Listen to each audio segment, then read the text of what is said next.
Alright guys, we should be live. Welcome to Press X or Press Cross podcast, however you prefer to say it.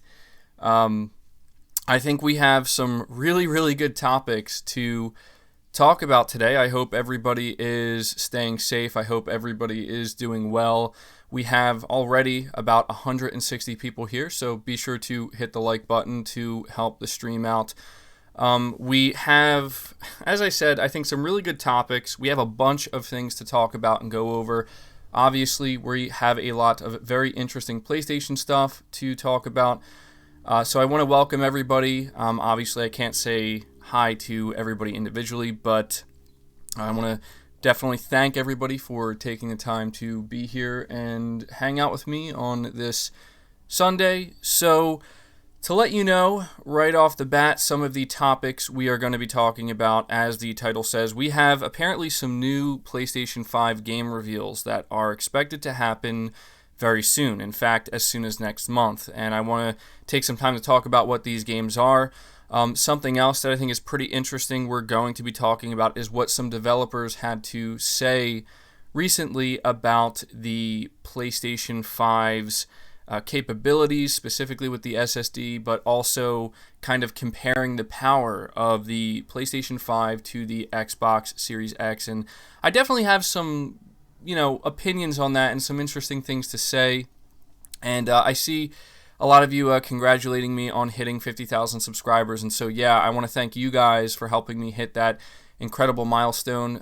It literally could not have happened without you. And so your support has been just absolutely amazing. So I want to give a shout out to all of my subscribers for making that happen. Let's keep it going. Let's get to 75K and then eventually that big 100K, where I will most likely do some type of face reveal whenever we hit 100K. I say that now, and then that day is going to come and I'll be like, I don't know if I should do it, but I know a lot of you would want to see that happen. So but talking about the topics here, we're going to talk a lot of PlayStation 5 stuff. We have some games to talk about. We have Horizon Zero Dawn 2. Apparently there's going to be a trilogy. It's going to be co-op.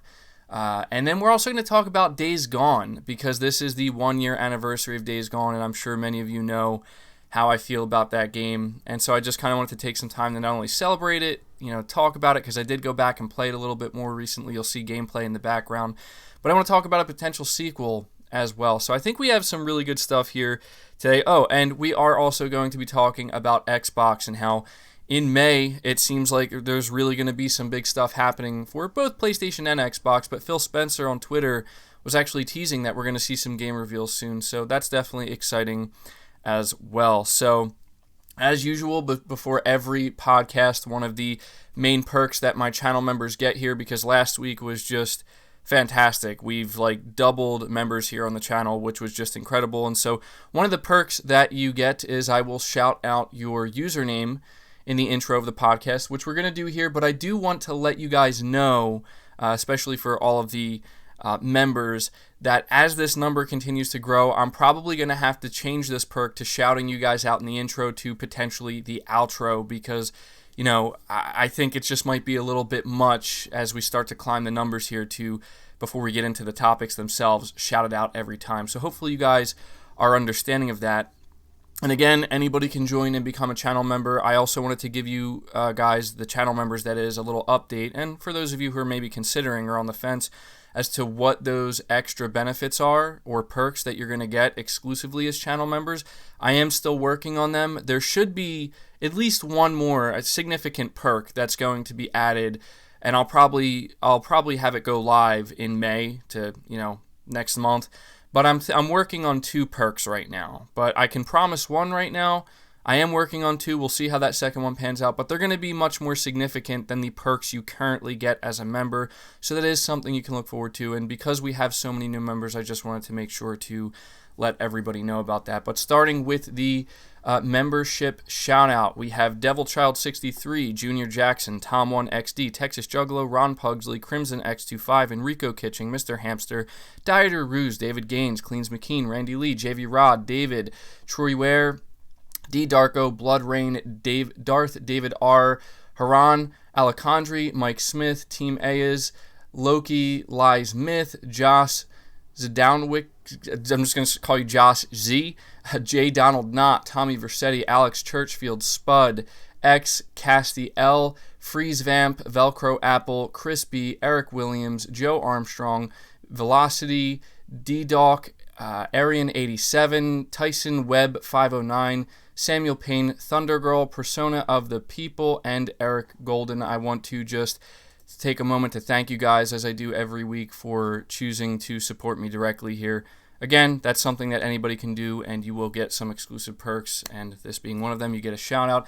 And I also want to apologize if I butchered anybody's name while reading that out, but again, thank you guys. So, yeah, I'm sure that many of you are aware that there has been a lot of conversation. Oh, also, I almost forgot to mention this. I hope you guys have enjoyed the new artwork on the channel here. I'm sure you see the new channel logo, the new channel banner. I obviously am doing this in celebration of hitting 50K, but I also have some new artwork here for the actual podcast, and this was actually done by Rick Mejia. Hopefully I'm pronouncing his name correctly, but for anybody who's maybe interested in getting anything done themselves, I have him linked down below in the description, and he will be linked, going forward in all of my videos. So I just wanted to shout him out, thank him for that, and I think he's done some incredible work here. So yeah, getting into the topics here. Yeah, Junior Jackson, you're saying you like the rebranding. Awesome. I'm glad you do. I think it looks really good as well. I really like the way it came out. But I'm sure many of you have been noticing the interesting conversations that have been occurring throughout the week when it comes to the PlayStation 5 specifically. And so, there's a we have Jonathan donating $1 through the super chat. Thank you for that, buddy.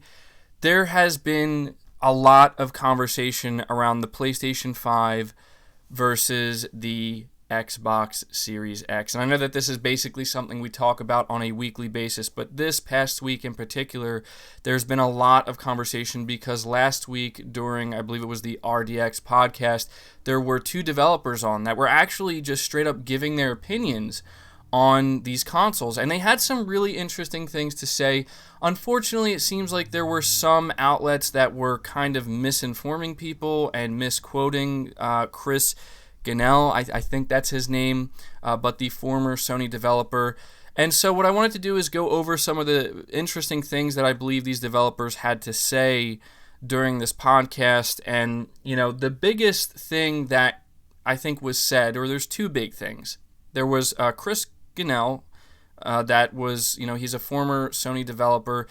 He talked specifically about the power difference between the Series X and the PS5, and basically what he said is that in his opinion, it is a significant difference, and what he's been hearing from developers is that this difference, we will see a difference, I should say, or what he kind of said, in games, and he kind of referenced big open world games, and I think where the confusion or the misinformation started to crop up is he was basically saying that when it comes to actual, big open world games and the extra effects such as ray tracing, this is something that the PS5 may struggle with. And some headlines were running with it, kind of making it sound like he said that the PS5 is going to struggle in running big open world games. And he actually corrected himself. Well, not corrected himself, but corrected these outlets, I should say, that were misinforming people, saying that's not what he said. He said the PS5, given the power and given what they're already able to achieve on the PS4, it's not going to have a problem running big open world games at all. But because of those extra compute units that the Series X has, there might be some extra benefits, such as just resolution. Potentially it could run better, but mainly in the other areas such as ray tracing, which is a big thing that Microsoft has talked up. And we have a new member here, when Digo Rex, I think that's how I say your name, but I appreciate you becoming a channel member. Welcome. We are, gaining more and more members here, and it's extremely exciting, and I'm very excited to bring out those new perks for you guys. I think you're going to enjoy them, but thank you for going above and beyond to support me here. Really means a lot. We also have Eddie donating a $2 super chat, so thank you for that, Eddie. But, I think that what Chris was saying in the podcast was interesting, and look, I get a lot of pushback here because there's people who believe that I do what would, they would consider a lot of damage control for the PlayStation. And I will admit that I'm not going to say that I full-blown damage control. I will admit, though, that, yeah, there are times where I feel the need to defend PlayStation and the PS5 and the people who are excited for it, including myself, because this is an area where, yeah, I understand that Xbox fans have a big win, and that big win comes in the form of, yes, you guys have the more powerful console, you have the console with the more, teraflops, and, it seems like they're kind of going above and beyond to really highlight just how big of a difference there is with these consoles in terms of power, and because of that, there's just been, I think, a lot of unnecessary negativity coming the PlayStation 5's way. And, maybe it's unnecessary for me to defend that, but I just feel like, look,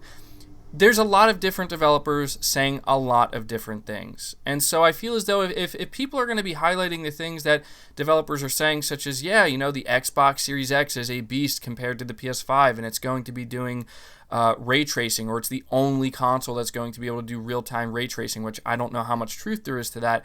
I'm also going to highlight the developers that are saying other things, such as, maybe the T-flop count really won't matter that much. They don't think that there's going to be that big of a difference.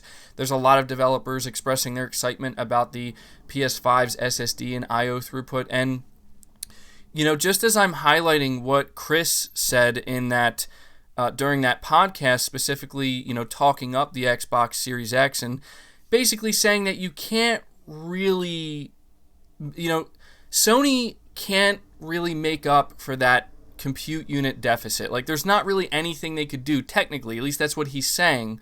But what's also very, very interesting is I listened to this podcast, and it was a good podcast. I think it's always interesting to hear what developers have to say, and obviously it's a very Xbox-centric podcast. It's maybe even kind of the opposite of what we do here. But I was very interested to hear what these developers had to say, and there was one question that was brought up specifically that I feel like not enough people are talking about, because it was, the question was asked to a developer, and it was a pretty straightforward question, and I don't want to say that I have it actually quoted here because it's kind of paraphrased, but on this podcast, okay, this is the way the question was asked. It had to do with the PlayStation 5's SSD specifically. And the reason why I'm mentioning this is because I'm sure, as many of you know, we talk a lot here on the channel about the PS5's greatest strength, which is that SSD. It's the thing that Sony's been talking up the most. It's the thing that a lot of developers have been chiming in on and giving their thoughts on as well.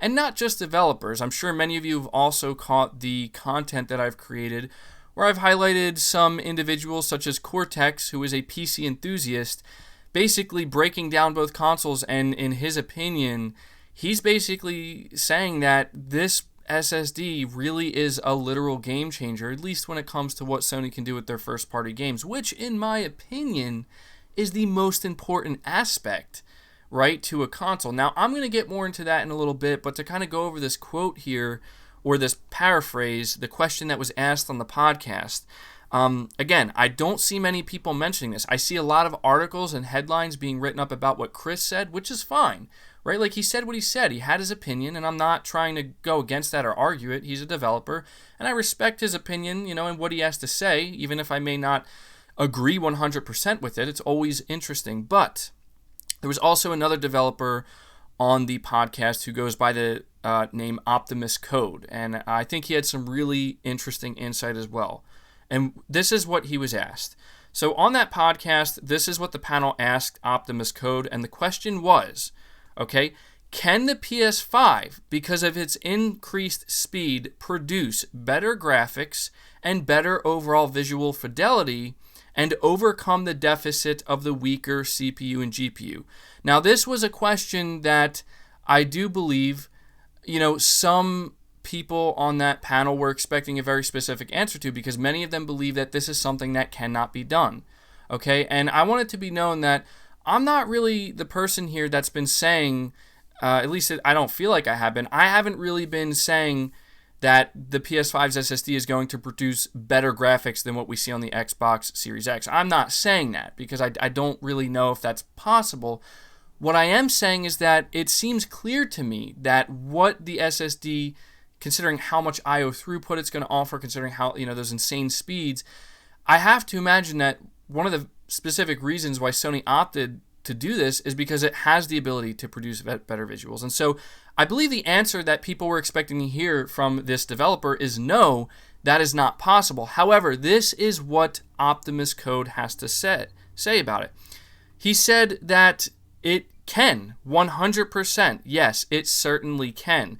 He says that if the speeds we are seeing on paper can actually be achieved, the speeds that we're seeing with the PS5, if they can actually be achieved in practice, then yes, they will be able to pull data off of the drive and get it into the world so fast that it will allow you to create a scene or build a world that is extremely high in detail.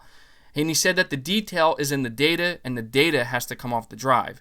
So basically, he is confirming, a developer on that same podcast did confirm that, based off of the speeds that we're seeing on the PlayStation 5 on paper with this SSD, it can produce better graphical visuals. Like, this is something that he did confirm. And he did say, and that is how he was asked the question, can it overcome the deficit? That is specifically how this question was asked by the panel of the weaker GPU and the weaker CPU, and his answer was yes, 100%. If what we see in practice turns out, what's on paper, if we end up seeing that in practice, yes, it can. Now, obviously, this isn't going to be for every third-party game, because third-party devs will not be able to fully take advantage of this SSD in the same way that Sony's first-party devs will, and I have more to say about that in a second. We have Fred Vance here. Appreciate the super chat, buddy. You're saying power didn't matter this generation, and it won't matter next generation. What will matter is the limits data read and write encoding, and I think you bring up a really good point there, Fred, because that seems to be a huge thing here that Optimus Code was emphasizing. And, even Chris Gunnell, I don't know if I'm saying his last name right, so I'm just going to call him Chris. He's saying, he kind of agreed with Optimus Code, saying that, yes, the thing that developers are very excited for in general for next generation is these SSDs, because we've never had an SSD in consoles before, so it's just going to automatically bump up what developers are going to be able to do and the ceiling, but they're also very excited about the CPU. And yes, they are excited about the power as well. I get kind of pushed against a lot because people make it sound like power doesn't matter at all, or that's what I'm saying, that the Xbox Series X's power is irrelevant, it doesn't matter at all. Listen, I firmly believe that power is not really the thing that most people care about when it comes to why they buy a console. I think it's important for sure, but I've always said this, and I don't see people bringing it up enough because they're always bringing up 13.3 T-flops, and I'm just a hardcore Sony Defense Force damage control fanboy for some reason, but they don't bring up the fact that I've always said power does matter. It matters in the sense that when you consider upgrading to the next generation consoles, you want to see the biggest leap forward that you could possibly see, right? This is what people care about. Granted, maybe at the end of the day, the most important thing is not necessarily, who has the slight power advantage. I think what's going to matter much more to people in the long run, or even in the beginning, is how big of a difference is there going to be compared to the console I'm currently playing on. And then they can evaluate for themselves, when you look at the power difference between the Series X and the PS5, how important that is to you. And I've never tried to take anything away from Xbox, and I think people think I am, and I will admit that maybe sometimes I come off a little bit aggressive, but I just don't want people to think that that's the case, because that's not what I'm trying to do. I think what Microsoft is doing with the Series X is great, and I think that they really did a good job in positioning themselves as, yes, we are the more powerful console. How much that's going to matter in the end, if I'm giving my honest opinion, I don't think it's going to matter that much. And then people say to me, well, then why do you talk about it so much, MBG? Well, because it's an interesting topic. It's really all we have to talk about right now, right? We know about these consoles, we know about their specs, and we know about Hellblade 2. That's about it. I fully expect that once we see the games revealed, that's really what I'm going to be focusing on much more. So we have J. Donald Knott, appreciate that super chat, buddy. Sylvia, I appreciate your super chat as well, your donations. And we also have Felipe. I appreciate that as well. So, I appreciate the support, guys. But MBG, did you just admit that you watch RDX podcast? I do from time to time. Yeah, I think it's a pretty good podcast. It's well put together. I'm especially when they have developers on.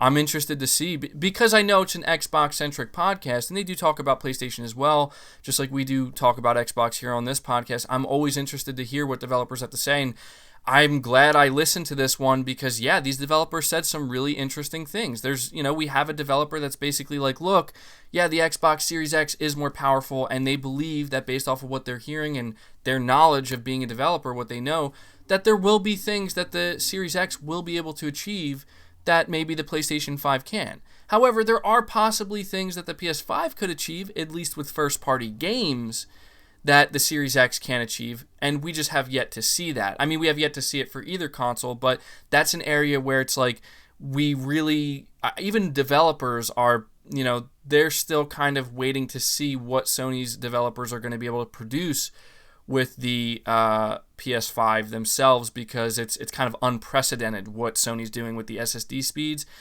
All I know is that we've seen a lot of Sony first-party studios and developers come out and express how excited they are to do some really crazy things with the PS5's speed and SSD.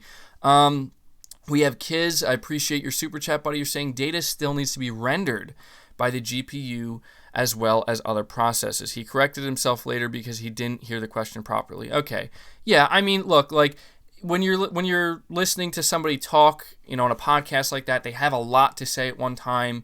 It's very easy, in my opinion, to kind of, not only for them to misinterpret questions, but also for people listening to misinterpret what the person's saying. Trust me, as a content creator, happens all the time. It's totally understandable. That's why I didn't get super annoyed when I saw these headlines, because I was like, it's understandable.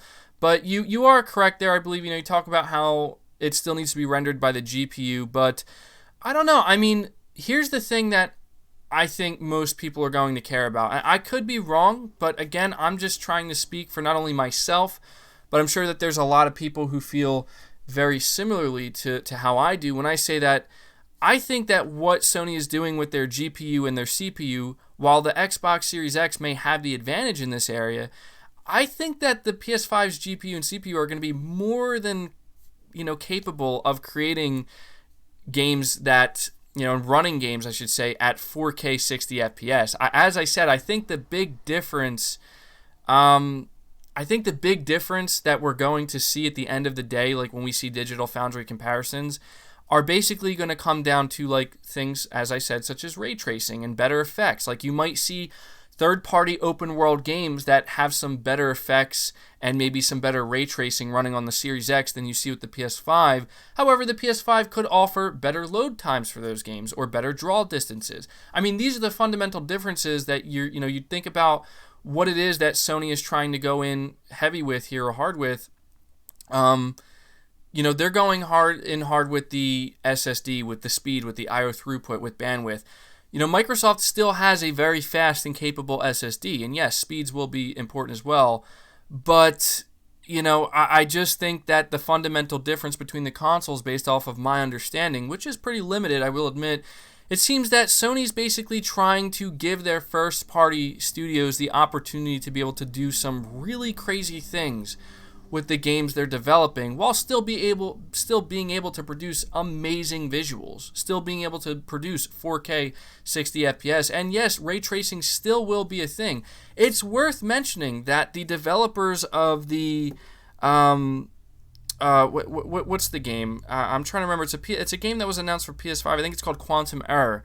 Those developers recently went on record, and they are making a game for PS5. Granted, it's an indie game. I don't want to sit here and say it's a AAA, full-blown, massive budget game, because it's not.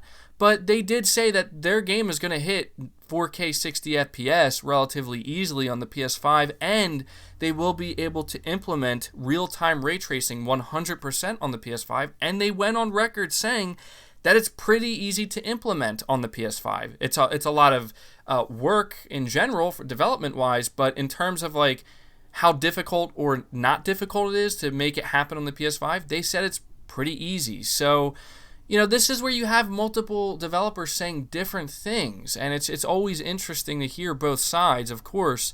And because I'm more of a PlayStation fan now, yeah, I want to pay closer attention to what the positive things that are being said. It doesn't mean I'm completely ignoring any negatives, but we have Kiz here. I appreciate that super chat, buddy. It really means a lot here.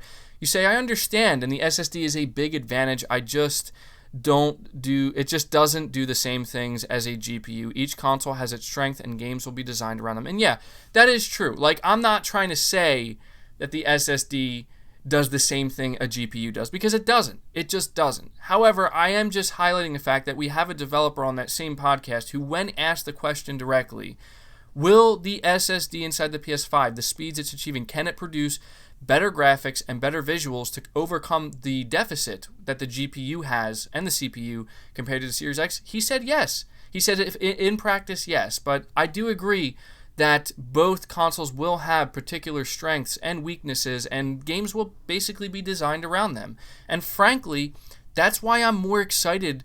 Well, I don't want to say I'm more excited for the PS5, mainly for the games and the sequels we're going to get because of, how well Sony's done in that area this generation. But I'm very excited to see what Sony's first-party developers are going to do. I'm going to talk more about that in a minute, because it has a little bit to do with the Horizon Zero Dawn 2 information that has come out. But we have JD Gamer. You're saying we just have to admit that the Xbox Series X is a more powerful system than the PS5. That doesn't mean the PS5 is weak, but it isn't as powerful as the Xbox Series X. And you're completely right. Like, that's the thing, is like, I have never, ever since we got the official specs of both, I don't know why people are telling me to stop saying that the PS5 is more powerful. I've never said that. At least I don't recall ever saying that.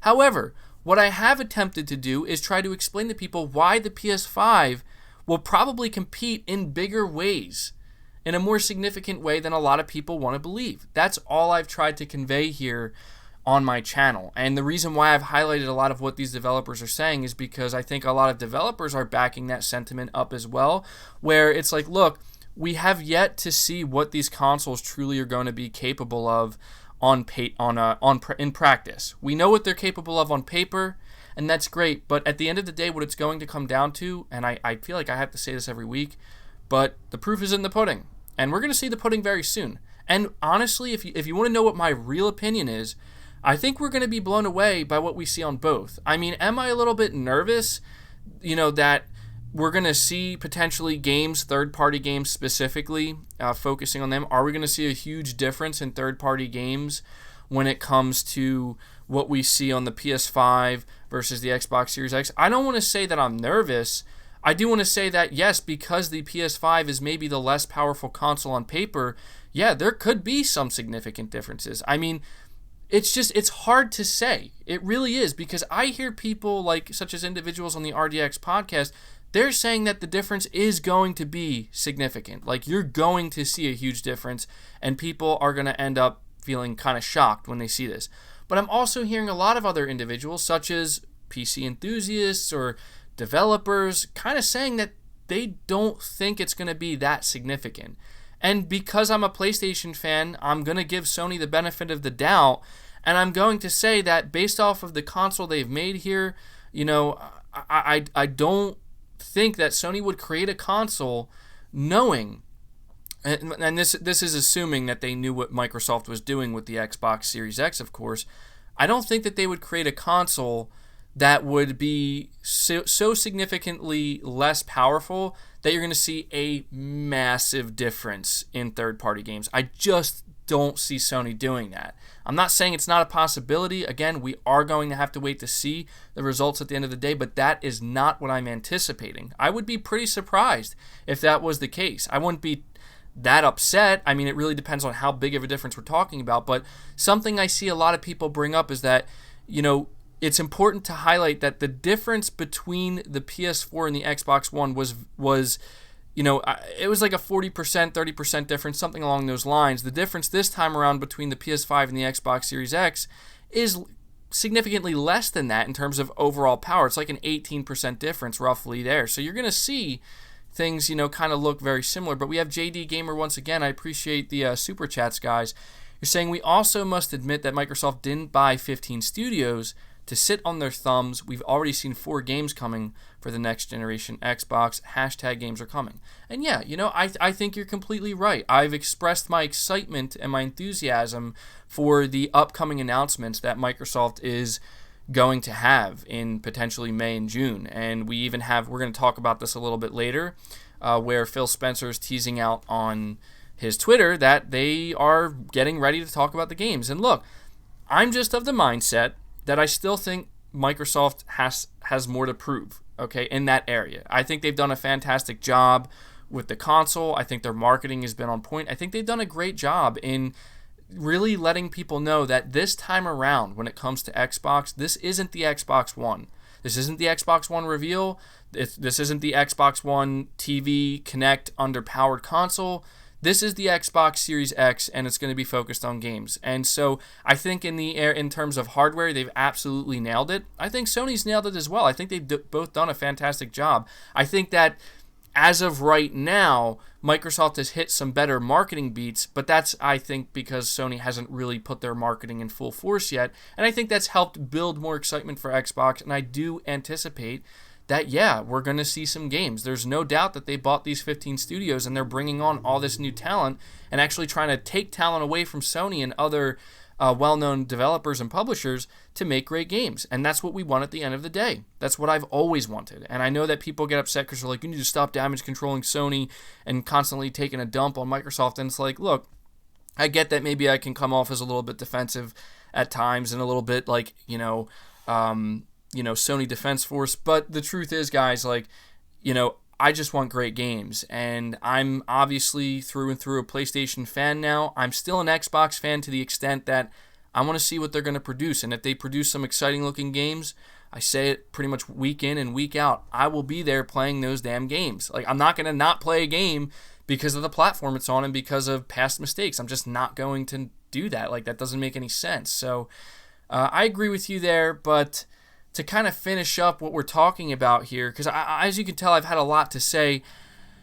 I think that it's pretty clear that, yes, the Xbox Series X is the more powerful console, technically speaking, on paper. And I'm not arguing that. You can't argue that. That is a literal fact. Okay, it's just a fact. But I think the question that a lot of PlayStation fans ultimately have, or the reason why we get so defensive, is because you have some people out here who are trying to make it sound like that this difference is huge. If these consoles were the same price, that'd be a huge problem. I'm not so sure that I'm buying that.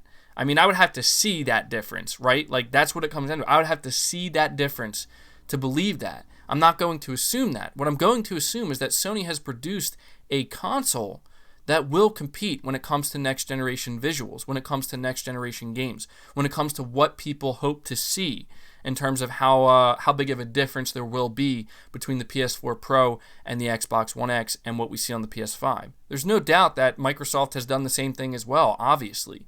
So, Cocoa Puffs, you're saying that the Xbox One X is 40% more powerful than the PS4 Pro, but the games basically look the same.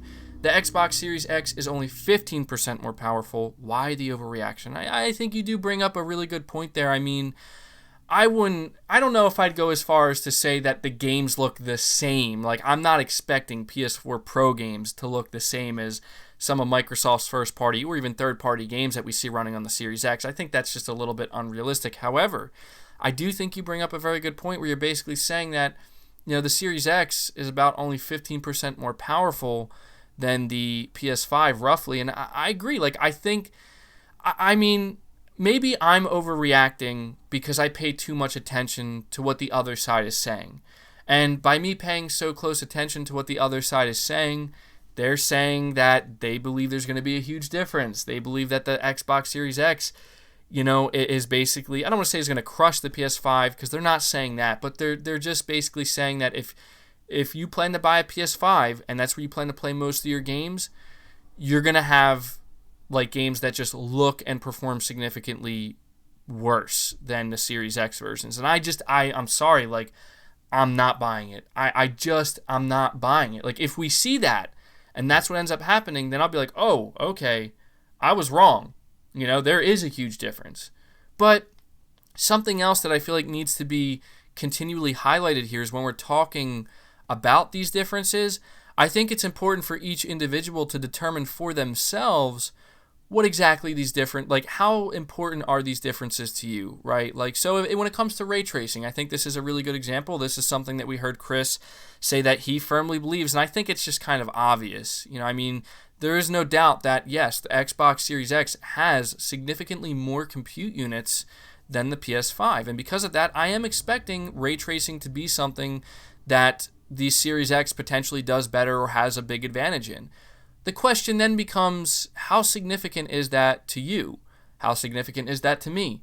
How significant is that to the wider gaming market? And to be completely honest, I don't know. I can't answer that.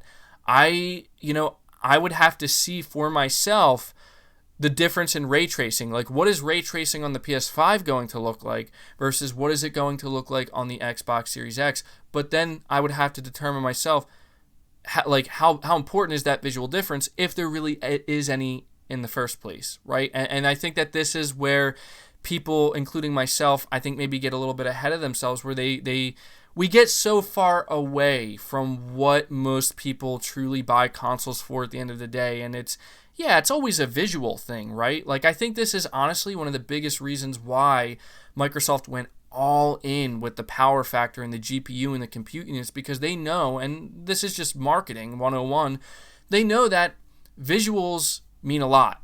When you're showing your new games, when you're showing your next-gen games, this is just how it is.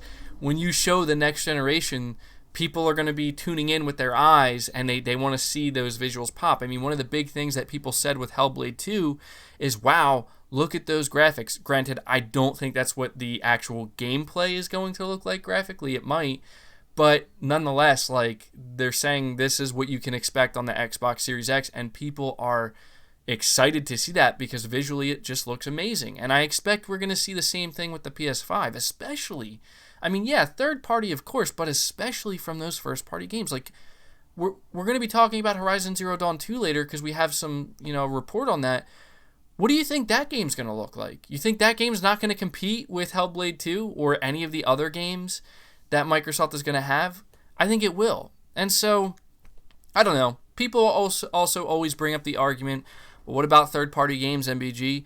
The majority of gamers, if you want to talk about the majority of gamers play third-party games more than they play the first-party exclusives. And because of that, if third-party games look and run better on the Series X, then they're going to want to buy the X. But again, that's going to come down. There's a difference between saying it and seeing it. And so we can say to the vast majority of gamers right now that the Series X is the more powerful console and it will produce much better looking, much better performing games. But we're going to have to see it to believe it, right? And then once we see it, then we'll know, okay, yeah, if that's what you care about more, then maybe buy the Series X. But we also don't know how much these consoles are going to be. So, what it ultimately comes down to, guys, is what it has continued to come down to until we get these official reveals. We don't know the price of these consoles. There's still so much we don't know. We don't know what the games are really going to look like. We don't know what the difference in these games is going to be, not only from a gameplay perspective, a design perspective, but also just a scale perspective, right? Like, how many big AAA games is a Xbox Series X going to have compared to how many the PS5 is going to have? That's a big difference maker. And when it comes to third-party games, how different will these games actually look in practice? Of course, we're going to rely on places like Digital Foundry to relay that information to us in an unbiased way, but until that day comes, we can only speculate. And so it's understandable that based off of the spec sheets alone, yes, a lot of people are going to sit here and say that, well, that Series X is going to have better looking, better running games. Fine. But I'm not going to buy into that 100% because I'm going to wait and see it to see it for myself and make that decision for myself when that day comes. And I think that that's what most people are waiting for as well. And, I will tell you this, like, it would be wise of Sony, and this is playing devil's advocate here. It would be wise of Sony to consider trying to drop the price of the PS5, whether it's by $50 or $100, whatever it needs to be. If these consoles come out and there are, reports coming out that, yeah, the visual difference between most third-party games is pretty huge, pretty significant, and this becomes the narrative, it would be wise of Sony to undercut the Xbox Series X no matter what. I don't care how much of a loss they have to take, because I do agree with the sentiment that some people are saying. They've said that if these consoles basically do have a big difference visually speaking with their games and performance-wise, like 99% of third-party games run significantly and noticeably better on the Series X and perform better, and Sony releases the PS5 at the same price as the Series X, yeah, that could be a problem. Because people are not dumb. They're going to, see these reports. They're going to hear about it, and they're probably going to, once the narrative starts to become that, if it does become that, then the biggest advantage Sony could have, or the biggest defense, I guess they could have, to justify it is, well, our console's cheaper. It's more affordable, right? And so that would negate it, basically. That would cancel it out. But again, everything I'm saying is all hypothetical. We don't know how everything's going to go down. All I know is that I've spent 40 minutes talking about topic number 1, and we have like 8 freaking topics to go through. So we're going to try to speed this up here a little bit. We have over 975 people watching, which is awesome.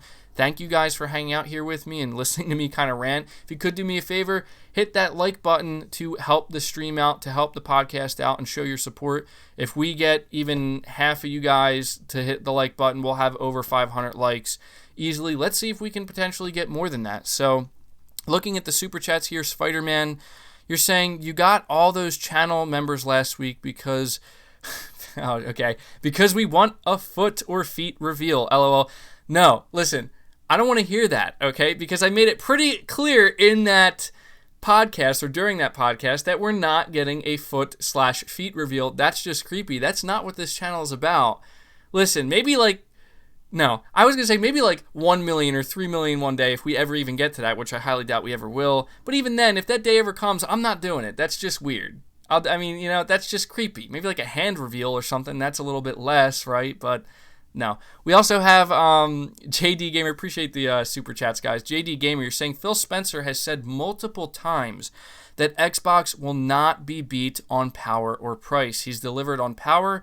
What if he does what they did with the Xbox 360 era and take a hit a la $399 Xbox Series X and $299 Lockhart? Well, listen, I'm not saying that that's not possible. I just think it's highly, highly unlikely. And I do, I think when Phil Spencer said that they're not going to be beat on price and power, listen, if they wanted to go with the $399 Xbox Series X, the Lockhart wouldn't exist. At this point, it's safe to say the Lockhart does exist. And so that Lockhart is what he's referring to when he talks about not being beat on price. Because if they release a $399 Lockhart, while the price is justifiable, or the performance, I should say, is justifiable because of that price, I think that's what he meant when he said that they're not going to be beat. So I would not anticipate a $400 Series X. That's just insanity, in my opinion.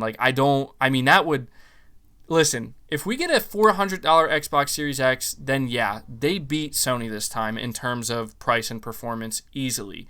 Because even if the PS5 was $400 at that point, Sony, Microsoft would still be basically saying, look, we're still offering the, on paper, more powerful console at the same price point. And Sony's in a position where I'll tell you right now, I don't think either Microsoft or Sony are in positions where they could undercut the price that much, because there's no doubt that when you look at the Series X, yes, that is a very powerful, capable console with some very expensive components in it.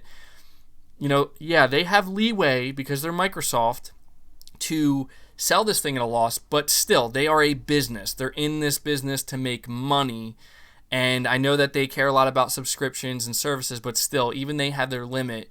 They're not going to take like a loss that significant, because it would be, the bigger the loss they take, the harder it's going to be for them to recoup that loss in the long run. And so they want to find an even balance there. So that's what I think. And then we have Chris B. You're saying, no feet, please, LOL. And you know what? Rest assured, Chris, there won't be. That's just, I have to really give a shout out to the individual who came up with that.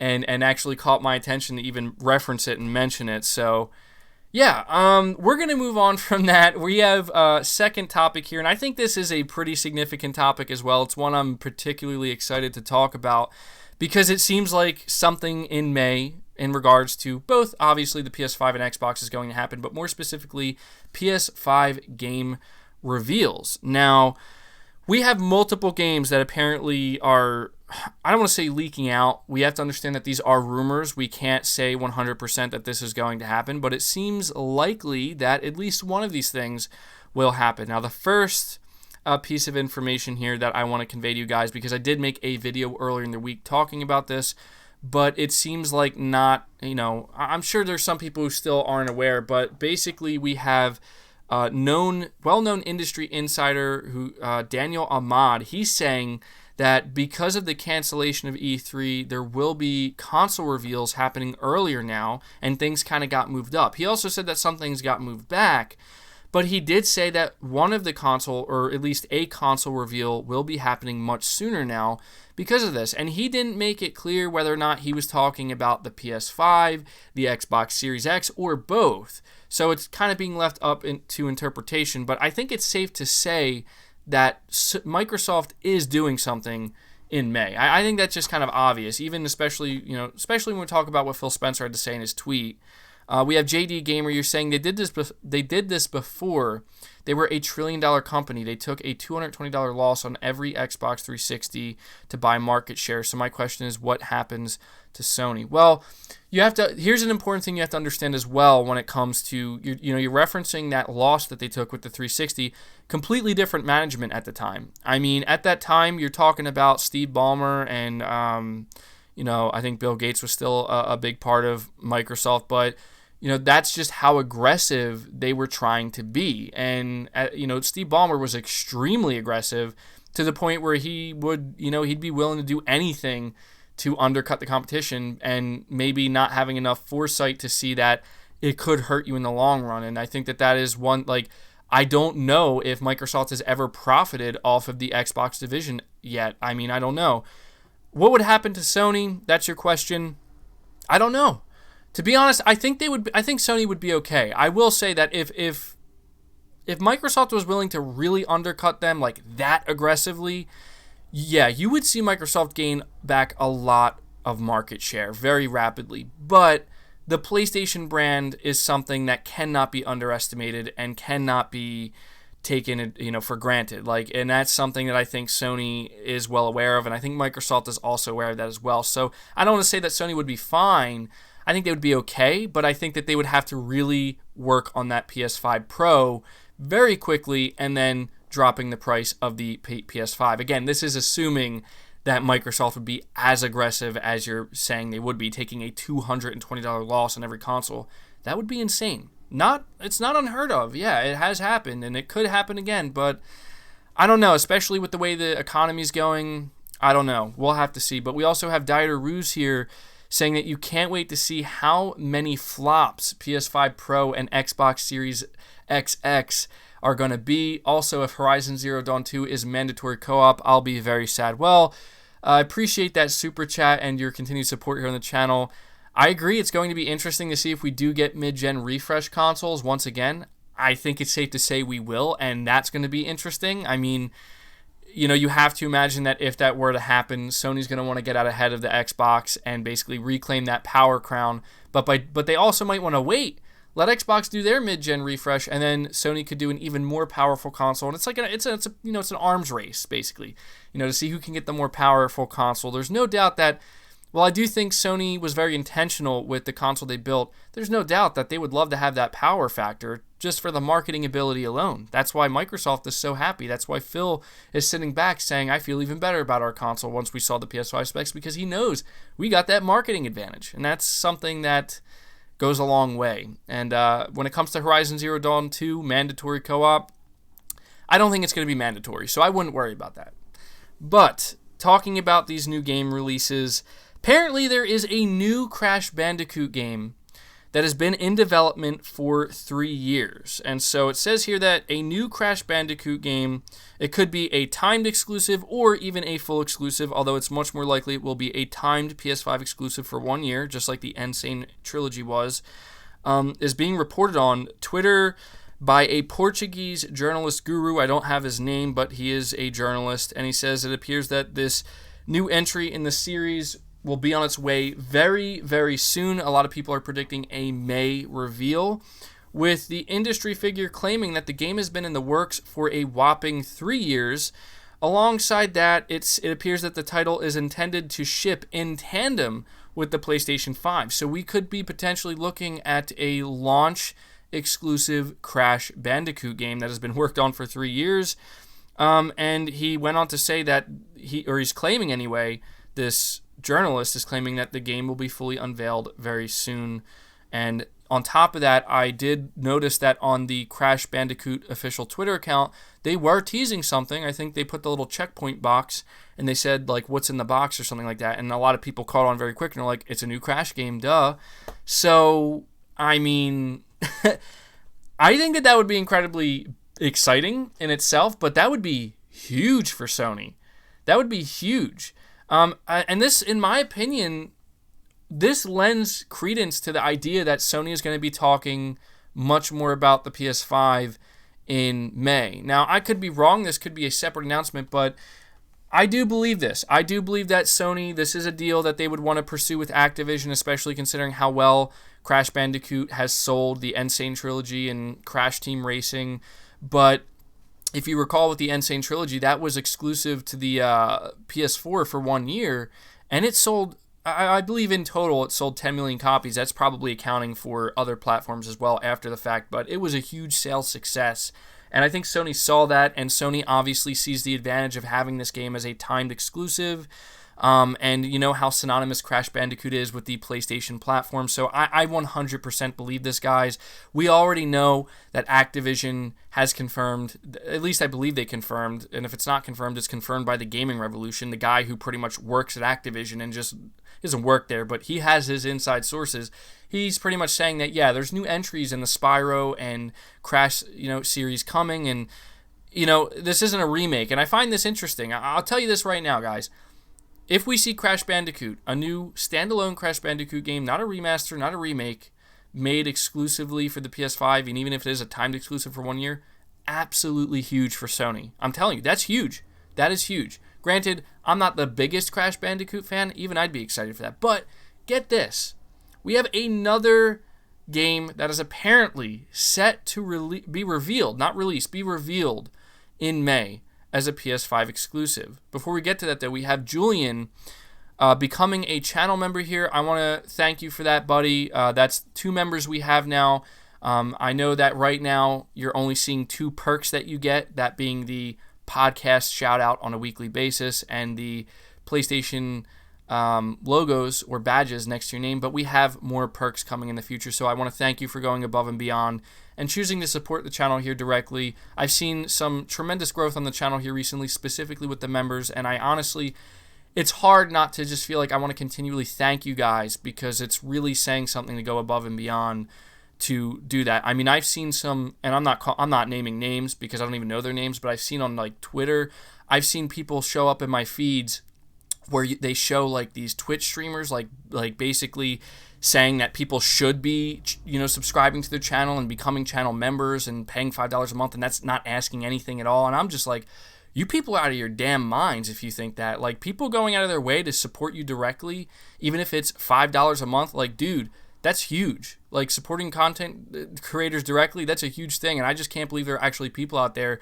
who just expect that and kind of demand it. That's ridiculous to me, so thank you for that. We also have Kelvin Smith. Appreciate the super chat. You're saying, did you see Insomniac tweeted about Resistance? I did. That's also something that I'm noticing, where I've at least heard Colin Moriarty mention it multiple times, where he thinks there's something a little bit fishy about how frequently Insomniac seems to be tweeting about the Resistance franchise, and he's thinking that maybe they are hinting towards like a Resistance remaster or remake, like a trilogy or something like that.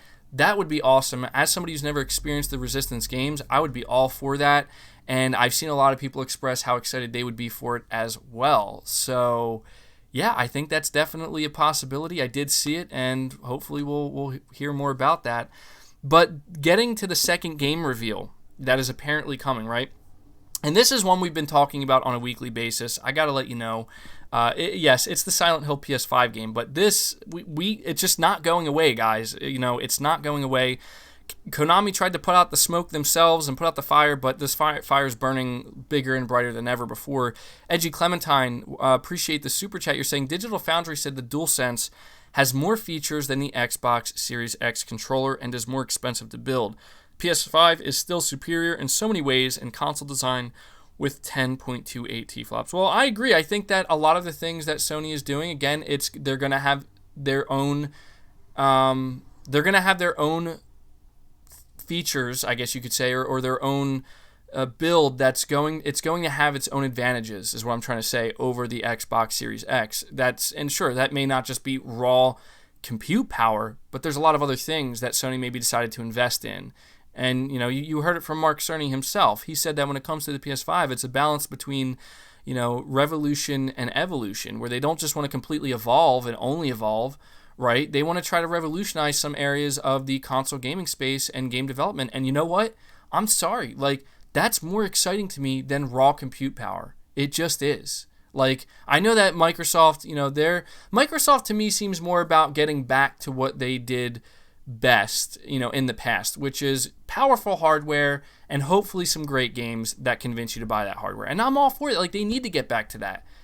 But there's just something about Sony coming out here basically saying that they plan to revolutionize certain aspects of the console gaming market and game development. Okay, I'm on board, man. You may fall flat on your face, but take that chance. That's what I want to see. I don't want to see you get stagnant and just do what you've always done and bank on that. People, I've heard, and I know I'm digressing here a little bit, but I have to, because that was a pretty good thing you brought up there, Edgy Clementine, because one of the things that Chris said in that podcast, the developer Chris Grinnell, he said that he believes, he's not saying this is what he heard, but he believes that Sony has kind of rested on its laurels a little bit and got a little bit complacent, and that's why he believes they were caught off guard by the power factor of the Xbox Series X. I don't know if I believe that. I could understand why he has that opinion, but I don't know if I believe that, because everything I'm seeing and hearing from the PS5, when I actually listen to Mark Cerny talk, when I see what they're doing just with the DualSense controller itself, it really does seem like they're not resting on their laurels. They're doing the opposite of that. They're just saying, we want to do things differently.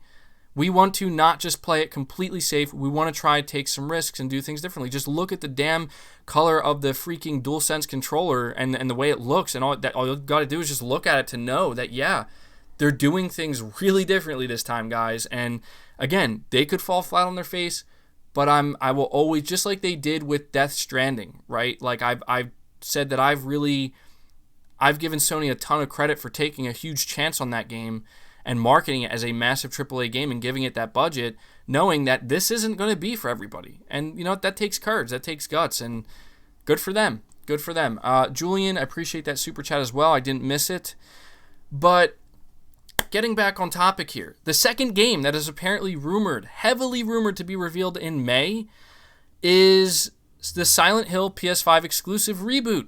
Surprise, surprise. So I want to read this here. It says that the Silent Hill PS5 exclusive is set to be revealed in May if the rumors are to be believed. Known insider Dusk Golem, aka Aesthetic Gamer, who we seemingly talk about each week here on the channel, they seem to just be building their credibility. This is what he had to say. To talk more about the remake or the new entry and such, I've heard from pretty much every person who may have knowledge on the title that this is a soft reboot, which, as many say, a lot of the series is anyway, but they're going a bit further with it this time. Dusk Golem wrote in a follow-up post, at the moment in development, they are thinking of just calling the game Silent Hill. It won't have any numbers or anything, and be made so it can easily be a person's first entry in the series. Another insider is now backing up Dusk Golem's claims and says that the Silent Hill PS5 reboot will actually be revealed next month. In a post on Reset Era forums, proclaimed insider Catharsis T cryptically teased the upcoming reveal. It's too calm here. It won't last long, Catharsis T wrote in the thread about Sony's Japan studio rebooting the Silent Hill franchise. In a follow-up post, the insider wrote the following line, maybe hinting at a reveal in May, with May, M-A-Y, being in caps. So, yeah. I mean, guys, look, I know Konami came out here and basically said that, they're not these rumors about Silent Hill reboot for the PS5 being exclusive aren't true, but this isn't dying. And I don't want to sit here and say we should believe it 100%. However, we have seen publishers do this before when people started catching wind of these rumors and these leaks, and they started to realize that these are coming from pretty well-known sources, or it's just being talked about a lot, like it's just circulating a lot. We've seen in the past publishers come out and be like, no, it's not true, and just straight up lie and deny it, so that way they can try their best to preserve the surprise, which is understandable. And there's a very good chance that that is exactly what Konami is doing here, and I have a feeling if this is revealed next month alongside a Crash Bandicoot game, I mean, come on, guys, we have 2 games now. 2 prominent PlayStation-centric games to an extent with Silent Hill that are being heavily rumored to be revealed next month. Is it safe to say that Sony is going to be having their big reveal next month? I think it might be. JD Gamer, once again, you're saying stop with the raw power narrative because the Xbox Series X has definitely innovated when it comes to the SSD and I/O with consistent 6 gigabytes throughput allowed for the entire system. The sum is better than its parts. Well, all right, fine. Like, look, I appreciate the super chat, and I know that you want me to, agree with you. And look, I understand what you're saying. You basically want me to say that the Xbox Series X as an entire system is better on paper than the PS5 as an entire system. And you know what? Fine. If that's what you want to go with, fine. You can look at it that way. And maybe on paper that is true aside from the SSD and potentially RAM and how the RAM is utilized. However, as I've continued to say, I don't think it's going to matter that much. And I say raw power because that's what a lot of people see this as. I mean, that's the easiest way to kind of sum it up. The Xbox Series X. Look, you want me to basically say that the Xbox Series X is going to compete when it comes with the PS5's SSD and I/O throughput. I'm not saying it won't compete. It will, but you could also kind of flip it the other way, where I could tell you don't say that because on paper the PS5's I/O throughput and SSD is significantly superior, almost 50% superior on paper than the Xbox Series X is. But I'm not going to ask you to say that because we don't know. We don't, in practice, we don't know any of this. And so just like you don't want me to try to make it seem as though the PS5's GPU can compete on a realistic level with the Xbox Series X's GPU, I'm not going to do that because we don't know. But I appreciate your super chat, buddy, and I know that, you clearly don't agree with everything I say, but hey, that's the fun of it. We have differing opinions, we go back and forth, and, maybe we try to get each other to understand things in a different way. So, I don't know. The truth is, guys, it's hard not to talk about the power narrative in general or the specs because people are highly interested in it. Even though me personally, it's not the make or break situation. It's hard not to get heavily involved in it on my channel because it brings in a lot of viewership, and I have to be honest about that. People like to hear about it. They like to hear my opinion on it, and so it's hard not to talk about it. But at the end of the day, guys, the truth of the matter is, I'm all about the games more than anything else. I love great visuals as much as the next guy. I love 60 FPS games. I love the bells and whistles as well, but at the end of the day, look, the games are what matter most, and I'm just more excited for the games that we know Sony is going to have come next generation, and I'm really hoping that Microsoft shows me some really awesome looking games that make me want to go buy a Series X or play it on my One X as well.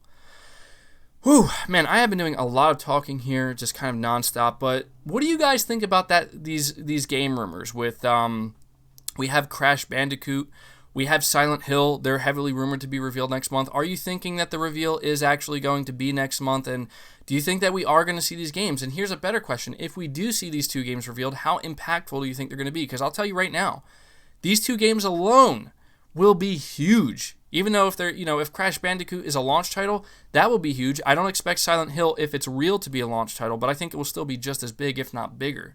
Let me know. I'm curious to see what you guys have to say. Let me take a little drink here, and we will finish up this second topic as we're going an hour in here.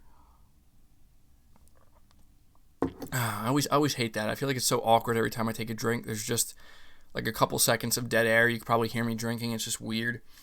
But yeah, the final thing I want to mention here with topic 2 is Watch Dog Legion.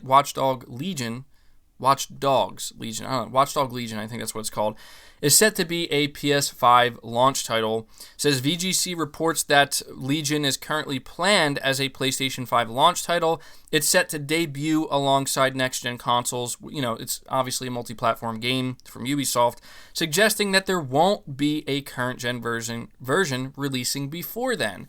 And I do believe that Ubisoft has went on record saying that they are willing to delay some of their next-gen games if, you know, these next-gen consoles get delayed, although I don't think these consoles are getting delayed. It's just not going to happen. I think Sony and Microsoft will put these consoles out no matter what, for better or for worse.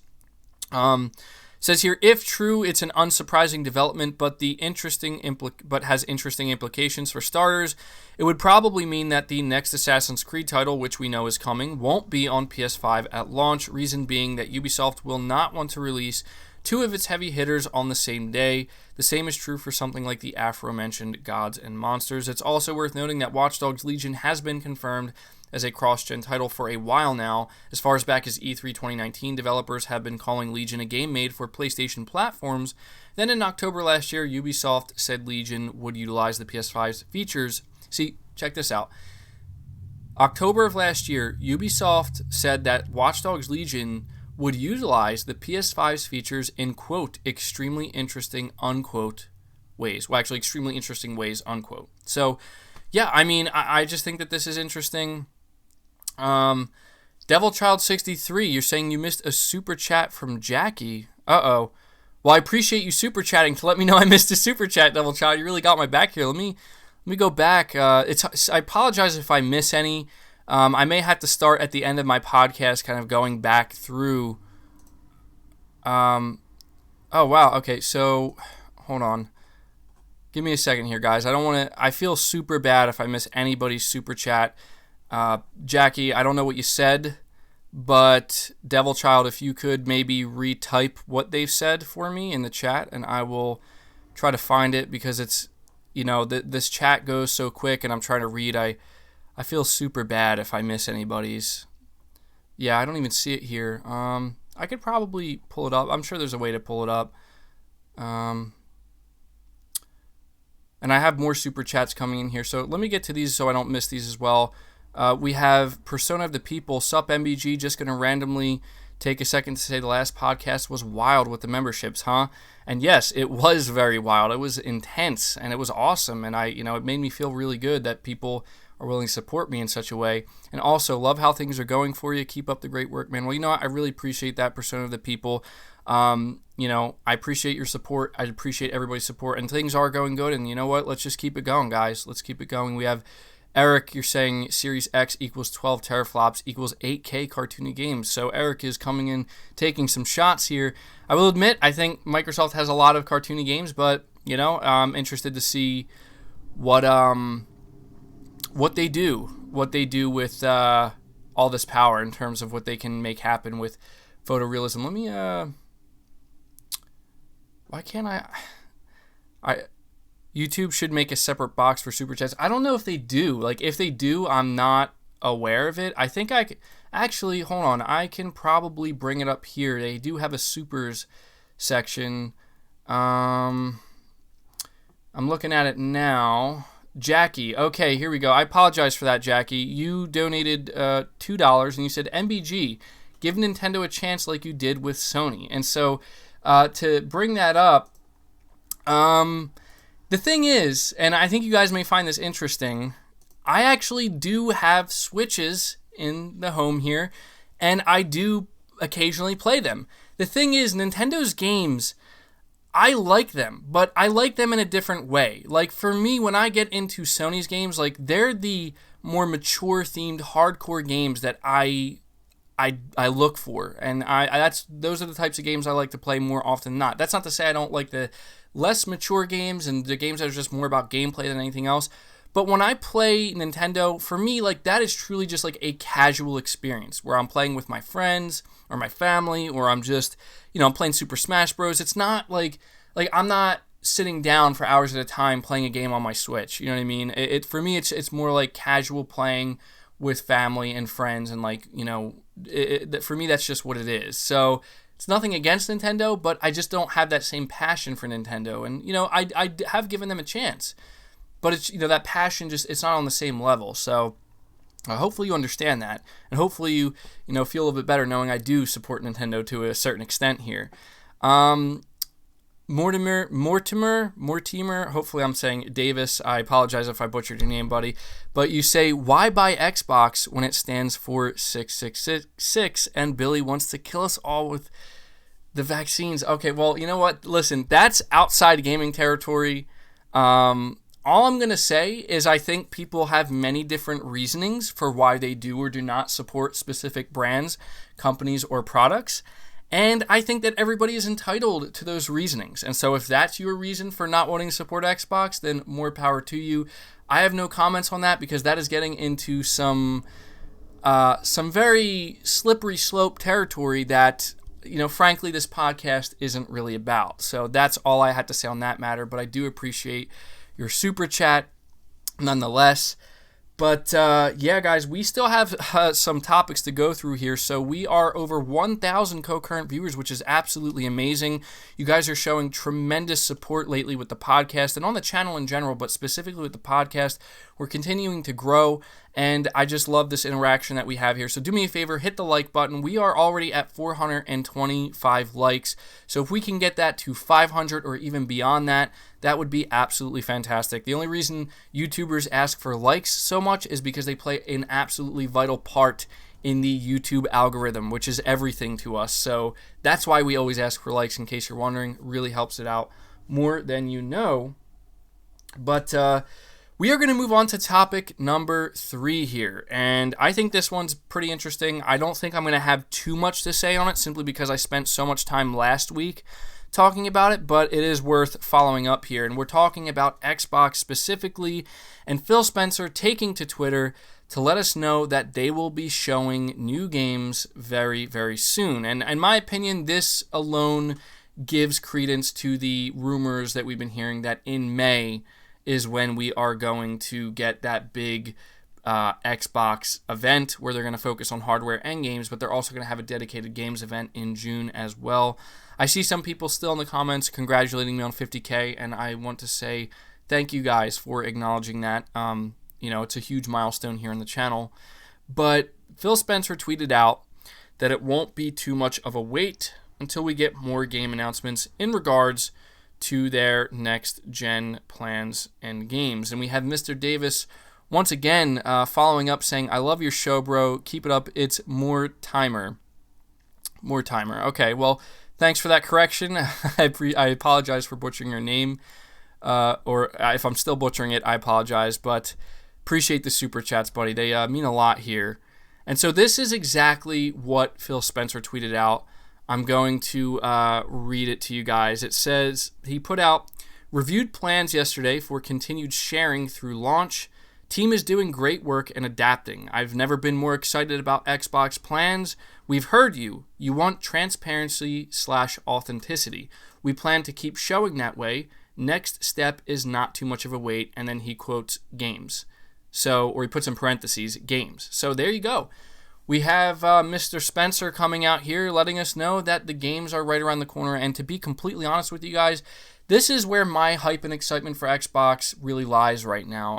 I know that there's a lot of people who get on my case because they're like, dude, you are so against Xbox and you just have this agenda and you just want to see Xbox fail. And it's like, look, I'm hard on Xbox and I know that my bias for PlayStation obviously shows through. I mean, just look at the name of the podcast, look at the logo, look at the characters in the background. Yes, I have a bias towards PlayStation, but that's because I love their games. That doesn't mean I don't want to pay attention to what Xbox is doing. For one of the same reasons I mentioned earlier that I don't really have the same passion for Nintendo that I have towards PlayStation is actually one of the same reasons why I've kind of fell off of Xbox in a big way. It's because what I wanted to see from Xbox are those big AAA, more mature-themed games. Granted, it's not just about mature themes, but I just want those big AAA games that, I don't know, that just have a bigger sense of realism to them, right? Like you see I'm playing Days Gone in the background here, and we're going to have more to say about that later. But that's a game that I loved, and one of the reasons why I was most attracted to a game like Days Gone and excited for it is because of, honestly, the themes and the aesthetic and knowing that it's somewhat grounded in reality, and it seems like it's more on the dramatic side, right? And obviously that's not talking about gameplay, but the gameplay was great as well. But that's it. When I look at God of War, it's more fantastical, but damn, like when you play God of War 2018, like that has some serious themes in it that hit you hard, that are very mature themed, and you look at The Last of Us 2 and the list goes on here. And so like I hope to see more of that from Xbox, and when I look at Xbox, a lot of their games, like I look at Grounded, I look at Bleeding Edge, I look at Crackdown 3, I mean, like that stuff, even Ori, like nothing against Ori, but that's just not my cup of tea. It's just not. And so knowing that they have some of these bigger studios they've built, like The Initiative, Playground Games, they have a second team. We know this. We know they're developing something huge. I want to see what this is. I want to see them do some more mature themed stuff, more realistic stuff. State of Decay 3, I mention this literally every week. I would like to see it be a little bit more realistic, a little bit more mature, not just in terms of it being a bigger game AAA, but in general. Like these are the games that I'm like most attracted to, and I appreciate like my silly, less serious games from time to time, just like anybody else, but this is what I want to see from Xbox, and I'm not saying they have to copy Sony. I'm not saying they have to do the exact same games as Sony. Absolutely not. But I just want to see more games, and I want to see more AAA games, and I want to see more games that kind of have that more serious, more mature tone to them, and have a more realistic look to them as well. I think that helps too. And to be honest, I've seen a lot of Xbox fans themselves ask for this, and Phil says that we heard you. You want transparency and authenticity, and that's great, and I think that's been working really well for them. But I hope we see it in the games. I hope we see it in the games. So, yeah, that's pretty much all I have to say about topic number 3, because I feel that we've talked a lot about Xbox here on the channel, and even though there's a lot of people who kind of come at me and say, MBG, you don't talk about Xbox, or you just, take a dump on Xbox every opportunity you have, I hope that a lot of these people end up listening. I hope that they have... I hope that they spend more time listening to the podcast here, because I think that they'll find that I do talk pretty positively about Xbox, because I do think that they're doing a lot of good things. I think they've come a long way since 2019. I really do. So, but yeah, we're going to move on to topic number 4 here, and this is actually it's not something we normally talk about on the channel, but as I tell you guys, one of the things I want to do in the podcast and I like doing is spending more time, because I feel like I have the freedom to do so, to just talk about more third-party games and just games in general that we're interested in. And I thought that this was pretty interesting. It was a pretty big story that came out over the past week or two, and it has to do with the next Call of Duty game. And I know that probably a lot of you listening to this are not super into Call of Duty, but I've been playing Call of Duty for many years. I kind of fell off the bandwagon, obviously, but I've been kind of waiting for a long time now for them to release something that's really exciting, in my opinion. I thought that Modern Warfare would be it, but it just didn't do it for me. I did play it for a little while, but I fell off that pretty quickly as well. But we have a new Call of Duty game that is, and I also, the way we could kind of tie this in the PS5 is the insiders who are claiming this, the leakers who have been, or the leaker, I should say, no, the leakers who have been very accurate in the past, pretty much dead on, honestly, with everything they've had to say about Call of Duty.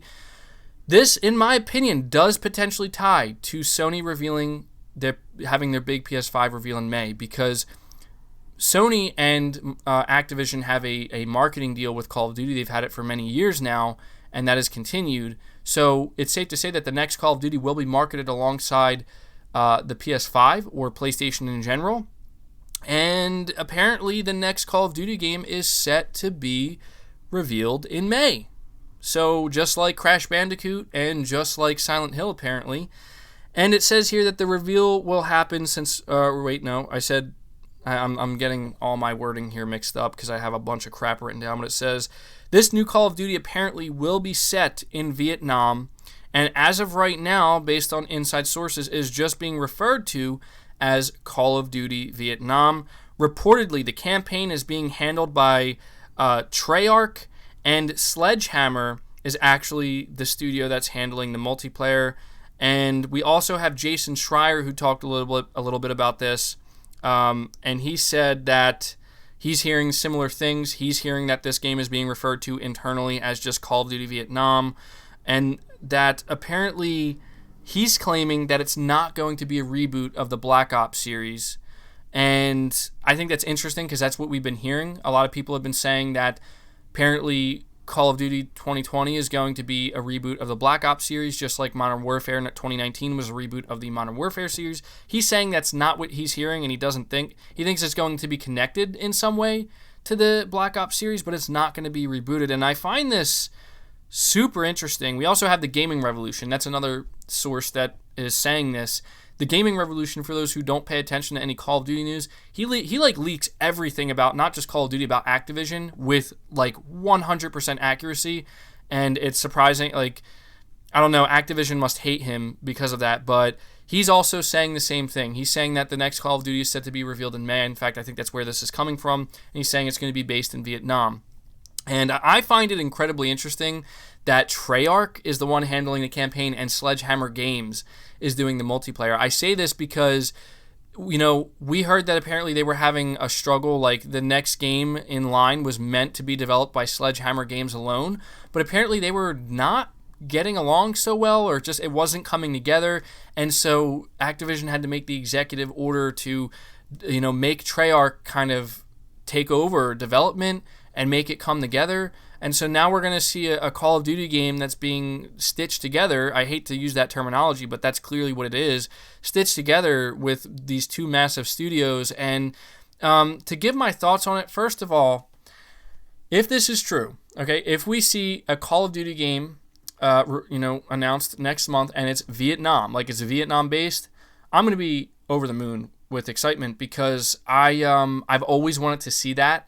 I thought that Black Ops 1 was the closest thing we got to that, and I think they did a pretty good job, but it was, they only kind of touched on Vietnam, and there were only certain sections, but I don't know, man, that would just be incredibly exciting to me. I'm so fascinated by the idea, though, that Treyarch is the one handling the campaign, and it's nice to hear that they're going to have a campaign because last time they didn't, and I think Treyarch does a good job.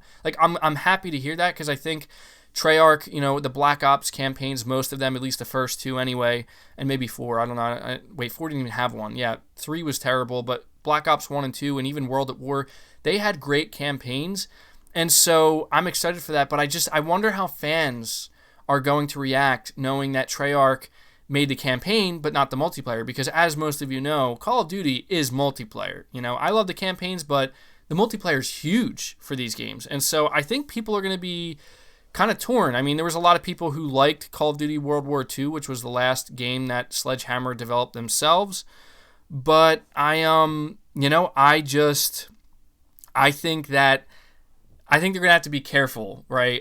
Because Sledgehammer, I don't know. I guess what I'm trying to say is this. I think most fans who hear that Treyarch is involved with the development of this game want Treyarch to lead development on not only the campaign but the multiplayer as well. So I think fans are going to be a little bit divided when they find out that, if this report is to be believed, that it's not going to be. So we'll see that. And something else that's very interesting and actually PlayStation related. By the way, this Days Gone gameplay you guys have been watching, I'm sure you're going to notice I've just been doing a lot of really bizarre stuff where it looks like I don't know what I'm doing in the game. It's because it's been quite some time since I played it, and I was kind of when you don't play a game for a really long time, you go back to it, you kind of forget all of the mechanics. So I probably should have said that in the beginning, but we have another report here that has to do with Call of Duty. It says, the Gaming Revolution is also reporting that Modern Warfare 3 is already finished, or Modern Warfare 3 Remake is already finished, and Activision is waiting for the right time to release it, and it will also be one of the PS4, it will be a PS4 timed exclusive, just like Modern Warfare 2 was. Now, I'm sure many of you are well aware that Modern Warfare 2's campaign was remastered a long time ago, and they just now released it, and it is a 30-day timed exclusive on PS4. And what's super interesting about this is that apparently Sony is the one, if reports are to be believed, pushing for this timed exclusivity thing. And it's also being reported that Sony was the one who encouraged Activision to release this. So there's a chance Activision may not have released this without Sony's encouragement, but part of that was they also wanted to strike a 30-day exclusivity deal for both Modern Warfare 2 and Modern Warfare 3 campaigns. So I guess I want to ask the chat, what do you guys think about this? Because, I mean, for me, I understand it. Like, I understand why Sony does that. It is providing bonuses for your platform, for the people who buy PS4s. Like, hey, you guys bought PS4s, well, you get something special. You get this 30 days early. However, I also fully sympathize with those who are maybe on Xbox or on PC, and they're like, what the hell? Like, these are like old campaigns being remastered, like 30 days, like, just give it to everybody. Like, I understand that, because I would feel upset too, but at the same time, I do understand that this is business, and Sony's in the business of getting people to buy PS4s to, to look at the PlayStation brand more fondly. And frankly, I mean, when you talk about Call of Duty, Modern Warfare 2's campaign comes out, it's still not available as far as I know on Xbox.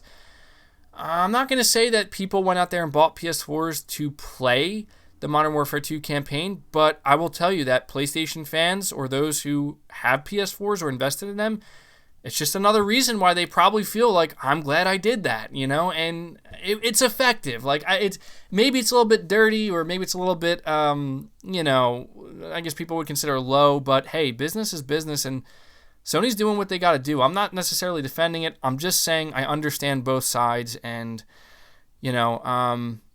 Activision agreed to it, so it is what it is. So, yeah, I mean, just to finish up this topic, talking about Call of Duty here, I'm baffled at the fact that Activision decided to release Modern Warfare 2's campaign without the multiplayer, and we've been hearing reports going back and forth that they were considering it. And I'm seeing what you guys are saying right now. You're saying I'm not into timed exclusives, to be honest. They used to do the exclusivity deal with with the Xbox 360. I'm not paying full price for a Call of Duty game without a 10-hour campaign. Yeah, I agree. I mean, they shouldn't charge full price if it's just multiplayer. PS4 Modern Warfare 2 on PS4's campaign, or the campaign, was in the top 10 sales-wise for March. Yeah, so clearly people wanted it, man. People were excited for it. So, I don't know. I mean, I just think it's like, look, it is what it is. But talking real quick about the the Modern Warfare 2 multiplayer, the last I heard, and I don't know how true this is, but Nerd Nate, you're saying Modern Warfare 2 campaign has been on Xbox since the news hit. I don't think so, Nerd Nate. I think you're wrong on that. I mean, I'm going to refer to the chat here to back me up, tell me if I'm right or if I'm wrong, but I'm positive it was a 30-day exclusive, and it's still exclusive until the end of this month or something like that. I'm pretty sure you're wrong on that. You guys let me know. But when it comes to the multiplayer for Modern Warfare 2, I am shocked that they didn't release it with that, or that they're apparently not going to. And apparently internally the big reason is they feel that they changed it too much. Now, I do admit that is a good reason to potentially not release it, because that could blow back in your face big time. That could blow up in your face big time. I mean, you think about how beloved it is. I keep getting distracted by the chat here. So, I see somebody saying wrong. It is still exclusive. Yeah, okay, I thought so. I mean, Modern Warfare 2 is only on Xbox in early May. You are right. Okay, yeah, I just wanted to make sure I wasn't misinforming people, because that's the last thing I heard and read. So, yeah, but, as a huge fan of Call of Duty, as somebody who grew up playing it, especially when I look back at Modern Warfare 2's multiplayer, I look back on it very fondly, although it was very imperfect. I'm just going to be honest. I would want them to release it. I don't care how much you change it. Just release it. Just release it, because you have the campaign out here, and I know it's so beloved, and I know that you could get some huge blowback if it's changed too much, but maybe those changes are good, because Modern Warfare 2's multiplayer, in my opinion, was imperfect. It needed some patching, but I don't know. It depends on how dramatically they change it. I'm just shocked, because I do believe that they are leaving a lot on the table here. And real quick here before we move on, I just want to make sure I'm not missing anybody. Maybe you guys, I know this is weird. I should be keeping track of this, but I try to make sure on this podcast here I don't miss any super chats or memberships or anything. And I think I may have missed a membership. somebody who is now a member of the channel, because it says 3 new members, and I thought it was only 2. So I'm going to check here real quick because I have it up on screen.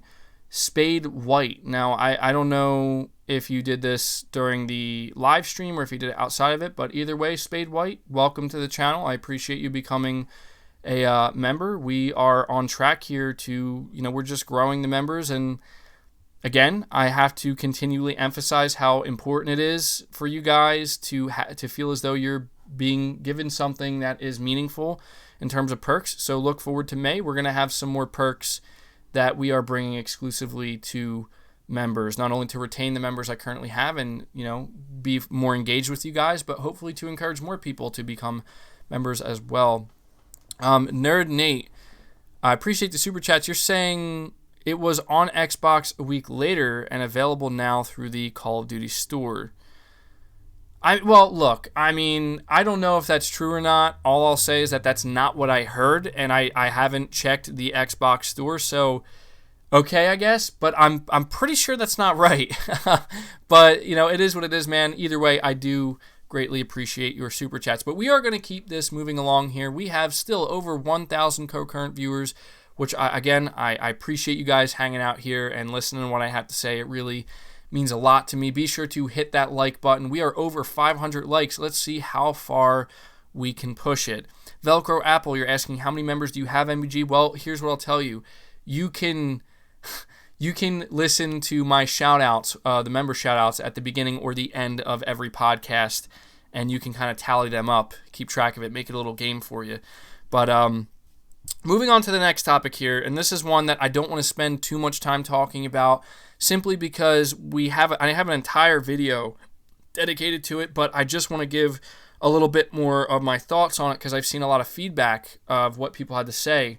And it has to do with Horizon Zero Dawn 2. Yes, this is a game that I honestly think is going to do a very good job in selling PS5s. And the report that came out, Devil Child 63, available April 30th, Xbox and COD Store, Modern Warfare 2. All right. Well, I don't think he's trying to be egregious with it. That's not how I'm interpreting it. I don't think you are either, but I just... Devil Child pointing out that he's checking the store and it says April 30th. So just so nobody's misinformed here. But talking about Horizon Zero Dawn 2, guys, look. Oh my God, Nerd Nate, you're saying go check, man. It only takes a second. Well, listen, I am doing a podcast live, so I'm not going to check it, buddy. But I'm having my friend here, Devil Child 63. He's saying that he checked and it says April 30th. So there you go. That's as far as I'm going to go with that. And I don't know I think you're trying to low-key derail me, man. But that's okay. I do appreciate the super chats. But this report comes from VGC, and they are citing multiple sources where they are saying that Horizon Zero Dawn 2 apparently started development on the PS4, but it has since moved over entirely to the PlayStation 5. And to me, that tells me it's going to be a PlayStation 5 exclusive. In my opinion, I think that's kind of obvious. I kind of got into, and maybe we could bring this up, I don't know, maybe if I bring him on the podcast again, we'll bring this up in the future, but I was talking to Brown Sugar behind the scenes, and we were kind of spatting about this a little bit, where I am of the mindset, okay, and I'm interested to see what the chat has to say. I am of the mindset that Horizon Zero Dawn 2 is not going to be a cross-gen game. It's just not. And I have my reasoning, which I did go over in my video in detail, but he firmly believes it will be a cross-gen game. But he also did say that it depends on the release date, and I agreed with him on this, where it comes down to when exactly is Sony planning on releasing it. Basically, he's saying if they release it like close to launch or at launch, it will be cross-gen. But, he's saying if it goes further out, like a year later, year and a half, it probably won't be. But he firmly believes it will be. We have Spud here. Appreciate that super chat, buddy. Going above and beyond here. You say, so we know Horizon 2 will be bigger and better looking with co-op. Do you think Days Gone and Spider-Man will follow a similar route? It would be great to have a friend playing as Ricky or Miles alongside you. Well, I think that's a great question, Spud, because I firmly believe yes. Well, I know that, and we're going to talk a little bit more about that because a lot of people have actually had some problems with the idea that it's going to be co-op. But I do think that future titles from Sony will implement. I don't want to say yes definitively. I just want to say that, Sony has went on record saying that they would like to have more multiplayer offerings, but I think it comes down to the design decisions and the developers, because what this report also said is that back when Guerrilla Games was first developing Horizon Zero Dawn 2, it was always intended to have a multiplayer co-op. They just weren't able to make it happen on the PS4 version. So, yeah, I think that it really comes down to if it makes sense. Like, I think Days Gone would make a lot of sense, because there's just a lot of things in that game that I think kind of lend itself, even if it's just a separate mode. You talk about Freaker Hordes, 2 people taking them on at one time, or, even having certain, like, campaign elements. I don't know if Days Gone campaign-wise would make sense. I mean, that's tough to envision, but definitely, like, their, Freaker Hordes challenge modes, just having a separate co-op game mode. But the same can be said for Horizon Zero Dawn, although with Horizon Zero Dawn, you have, like, massive beasts you can take on, and so Spider-Man, that's a good one as well, but yeah, I mean, with Miles, I could see that being more likely. So I want to say we are going to see, for sure, more co-op PS5 exclusives. I don't think every game will be co-op, though. Like God of War, I don't see that being co-op, but I do see that. So I think that was a really good question, Spud. Again, I really appreciate your super chat, and I appreciate your continued support here on the channel. And so, talking about the co-op, well, actually, I did ask the chat to answer some questions here, and answer a question about the exclusivity. It seems like most people are saying that they don't think it's going to be cross-gen. And my reason for that, the reason why I don't think it's likely Horizon Zero Dawn 2 will be cross-gen, is because it doesn't make sense. Now, look, I don't have an inside scoop, okay? Like, I don't have a contact that relays information to me and says, MBG, let me tell you, I heard from Sony on the inside, yeah, every PS5 game, it's only releasing on PS5. It's going to be exclusive. Let me tell you what those games are. I don't have that, all right? I would like to have it. I don't have it. I'm okay with that. I don't need to have it because I want to experience it in a more genuine way, just like you guys do when we have that big live stream reveal. I believe, okay, that there are pretty much going to be no cross-gen games when it comes to exclusives, PlayStation exclusives. The reason why I believe this, well, there's 2 reasons. The first reason is I think Sony has kind of proven with how they've handled things in the past. I know they've had some cross-gen games, but my number one reason is this. Godfall. Godfall is a third-party exclusive, and that game has been confirmed to not be cross-gen. So if you're going to tell me that a third-party exclusive that's multiplayer-based, that is releasing on PC, is not releasing on PS4, then I highly doubt any other exclusive underneath Sony in the coming months. God, did you hear my stomach there? I'm freaking starving. But not the coming months, but in the coming months after the PS5 releases or at launch are going to be, they're going to be cross-gen. I just don't see it. I just don't see it. You're saying MBG sounds like a drug dealer. Why do I say it sounds like my drug dealer? Okay, I thought you were calling me a drug dealer. I'm like, bro, like, come on. I'm just excited, man. I'm just excited, but not only that, right? I'm not reading that, dude. I'm not reading that. Look, I don't believe because guys, the chat is derailing me. This is what I get for having the chat right in front of my face. I'm like reading what you guys are saying and I'm like losing complete track of what I was saying. But all right. I don't think any PS5 games exclusives at launch or after will be cross-gen because Godfall, a third-party multiplayer exclusive, co-op exclusive, is confirmed to not be cross-gen. So the chances of any other exclusive being cross-gen just seems highly, highly unlikely. Because at most other games, like, okay, Crash Bandicoot, maybe. Because, I mean, if that is exclusive, if that's real, because that's a third-party decision, potentially. I don't know. Maybe Activision wouldn't agree to make it exclusive if they couldn't make it cross-gen. Maybe. But I'm talking like games like Horizon Zero Dawn, even the game that Bluepoint is making, the Demon's Souls remake, even though it sounds counterintuitive to a lot of people. Even I don't think that will be cross-gen, because I think Sony wants to sell PS5s. Now, the only thing that I think could derail that line of thinking is when you take into consideration the rumors that apparently the what's the game I'm thinking of? I'm losing track here, guys. You can tell my blood sugars are low.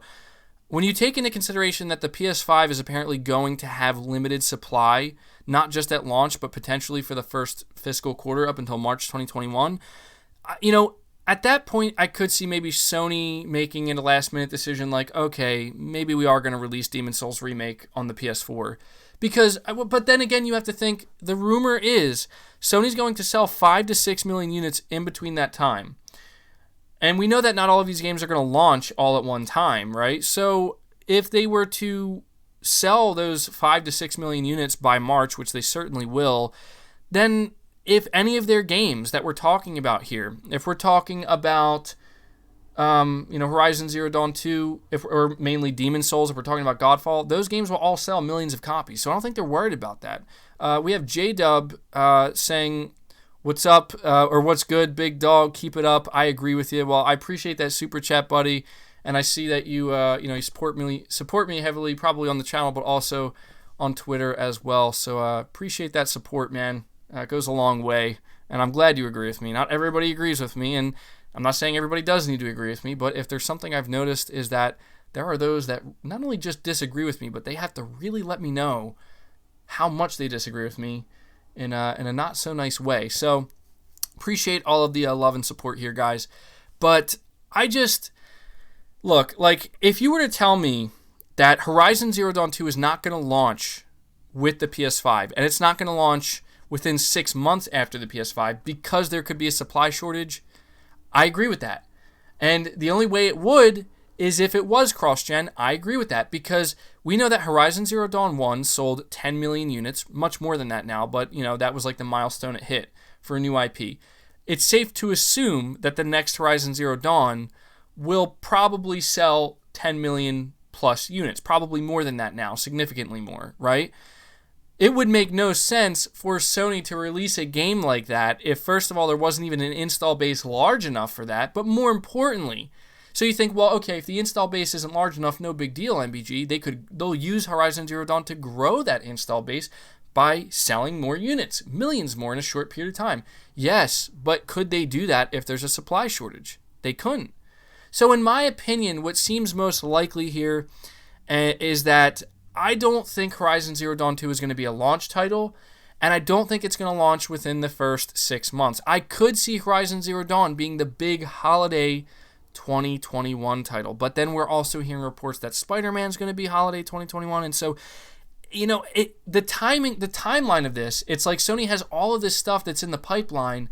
It's really hard to manage. Like, I'm assuming it's hard for them. It's their job to manage when this stuff's going to come out, what's more far along than the other stuff. Like, you're not gonna see Days Gone 2 before Horizon Zero Dawn 2. It's just not gonna happen. We got Days Gone, pretty much 2 years after that. So I guess, my thought on the matter is, I just don't think that Horizon Zero Dawn 2, I don't think that many games in general that release on the PS5 exclusively are going to be cross-gen, but I certainly 100% do not see the big hitting games like Horizon Zero Dawn 2, the next Spider-Man, the next God of War, the next Days Gone, or even the new IPs from like Naughty Dog and whoever else.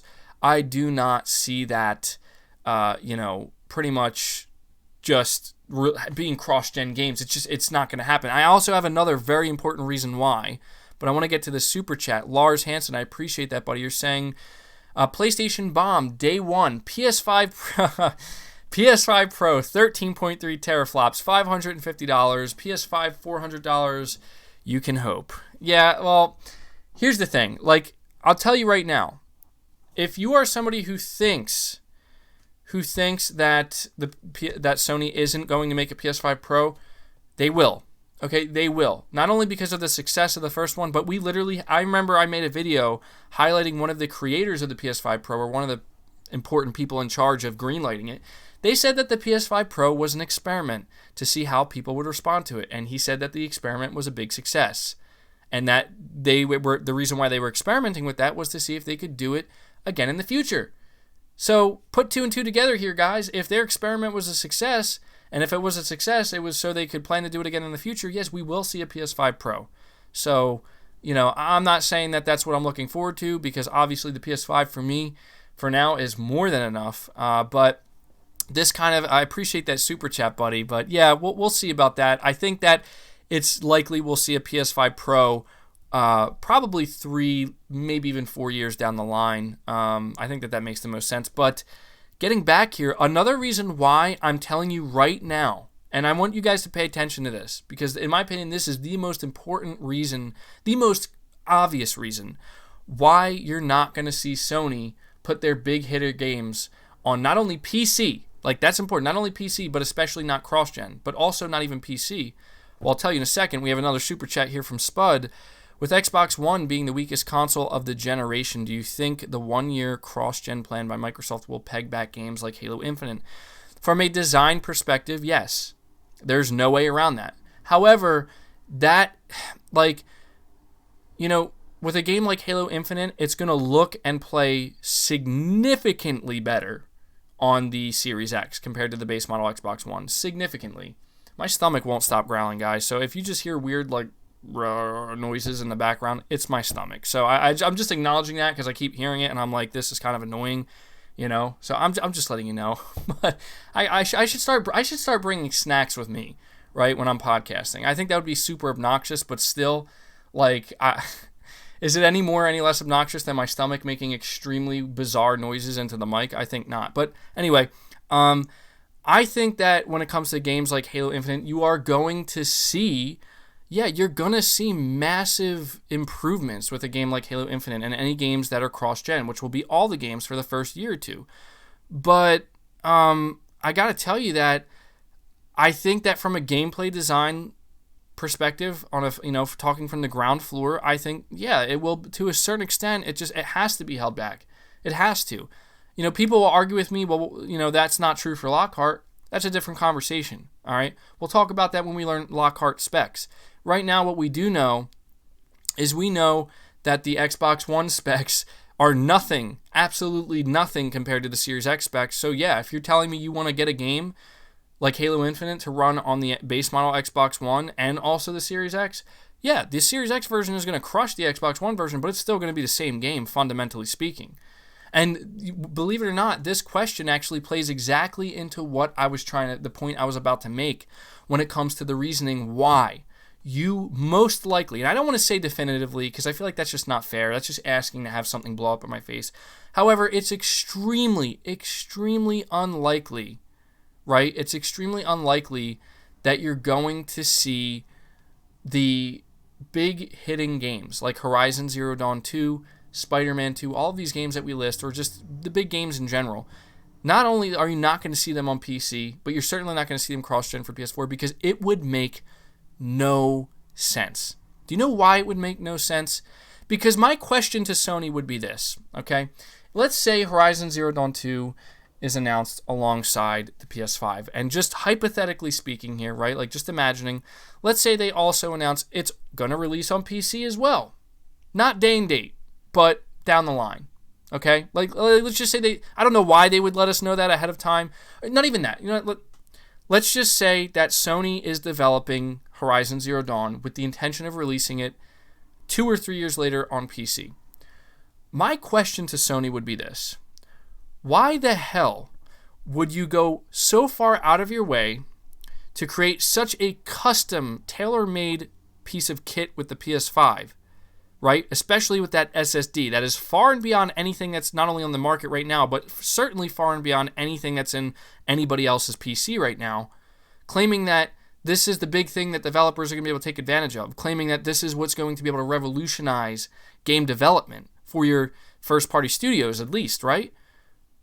Why would you do that? Why would you invest all that money into that kit, into that R&D, into these parts, these specially made parts, just to have it held back by the lowest common denominator, that either being the PS4 or or PC? And yes, I am talking about PC, because people don't seem to understand that if Sony's first-party studios, I mean, a lot of people understand this, but some don't. So let me try to explain it to you. If Sony's studios, first-party studios, were to develop all of their games going forward, such as Horizon Zero Dawn 2, okay, Days Gone 2, the next, Naughty Dog game, whatever it may be, with PC in mind. Like, they're developing it with the intention to eventually release these games on PC, then they would only be utilizing pretty much half or less of the PS5, specifically with the SSD, the I/O throughput, and the bandwidth speeds. Okay, it would completely negate the purpose of this SSD. That's the point. Now, the only reason I could see this, like, people would say, well, what if that is what Sony's doing? If that is, then they made a huge mistake. Because I would then say to Sony, why in God's name would you do this with your SSD knowing that you're going to release it on PC? And then some people say, wait, what about the future? Maybe they're future-proofing it, which, yes, they are to an extent. So maybe at that point the argument then becomes, well, they're going to develop these games with the hope that in the future, whether it's 3, 4, 5, 6, 7 years from now, PCs will be caught up with the SSD speeds, or with the tech that's in the PS5. That will be more common in PCs at that point. That still doesn't make sense. Like, I mean, yeah, that could be a reality, but even Optimus Code, the developer we referenced much earlier in this podcast, pretty much in the beginning, that said that yes, these SSDs this SSD inside the PS5 for Sony's first-party games can produce better visuals and better graphics if the speeds are really that fast in practice. Yes, it can. He also did say, when he was asked the hypothetical question by the RDX podcast, they asked him, like, if these games go to PC, like, doesn't this basically render the PS5's greatest strength useless? And the answer is yes. And he literally said, and I'm paraphrasing, but he pretty much said, Sony's studios, like, they cannot take full advantage, or even anywhere close to full advantage, of those speeds and that I/O throughput and that bandwidth if they are developing their games also for PC. So this is why, like, I'm not saying that I know Sony's plans. I didn't talk to Sony. I didn't talk to Mr. Sony, and he didn't tell me, hey, MBG, I'm here to let you know, don't worry. I got the inside track. We are not putting our games on PC ever when it comes to PS5 games. I don't know that. However, when I think about this in my head, and when I think logically, it really just, to me, makes zero sense for Sony to, unless they made a huge mistake where they just basically created this massively insane SSD, and they just, like, maybe kind of realized, like, oh, wait, we won't be able to take full advantage of this if we're making it for PC. Like, come on, we're talking about Mark Cerny here. Like, he knows that. Everything I'm saying, he already knows this. So, for people who believe that we are going to see PS5 games made or held back because of PC, because Sony's putting Horizon Zero Dawn on PC, so clearly that's an indication that future PS5 exclusives are eventually going to go to PC. I don't necessarily know about that, guys, because the thing is, not only did Herman Holst himself say that they're still fully 100% dedicated to hardware and that they have no intention of releasing every game on PS5, and they certainly have no intention of doing day and date. This is just an experimentation thing they're doing here. Not only that, but I mean, it just makes no sense.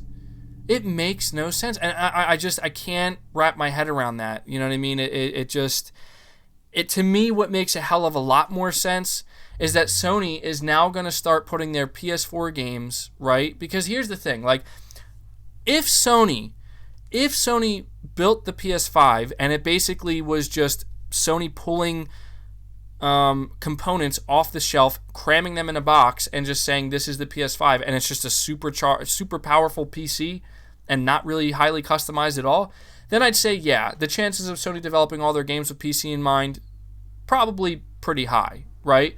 But that's not what the PS5 is. The PS5 is the exact opposite of that. In fact, it also explains why the Xbox Series X is a less customized console. Like, yes, it has customizations for sure, and software that can be fully utilized to help take advantage of the hardware itself. But there's no doubt that when you look at the Xbox Series X, I mean, that's a that's a super powered PC. Like, that's a high-end PC, right? And it's less customized in certain areas than the PS5 is. So it makes sense that every game Microsoft is developing, they're developing with PC in mind. That's that they already made that consideration early on when they realized that all of their games are going to go to PC back in like 2016 or whatever it was, right? So I know I'm getting all worked up about this, but it's just because when I talked about this in my Horizon Zero Dawn video, yeah, I get it. Like, people think that I'm just a Sony pony crying because I don't want to see my precious exclusives go to PC. Not really. Like, that's not what this conversation is about. Because I've already told you, like, I don't care that Horizon Zero Dawn is going to PC, and I'm fully expecting more games to go to PC. Do you want to know why? Because if my theory is correct, which obviously I think it is, I came up with it, I think, and I'm not the only one, there's other people who probably came to this conclusion before I did. It seems much more likely that the reason why Sony is not only putting Horizon Zero Dawn on the PC, but why they'll start putting more PS4 exclusives on PC, is to get PC gamers excited for the upcoming sequels to these games that you're going to see on PS5, and they will be PS5 exclusives.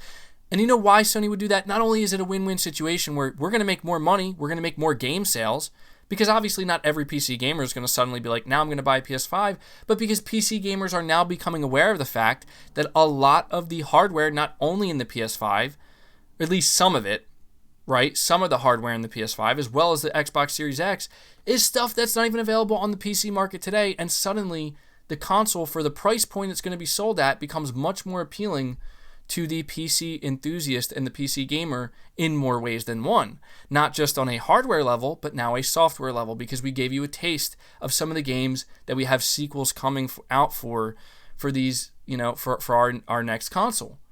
So, I don't know. I mean, I'm sure there's people who disagree with me. I'm sure no matter, I just basically put all of this logic out here for people, and my reasoning as to why I firmly believe PS5 games are not going to be developed with PC in mind, at least the first-party exclusives.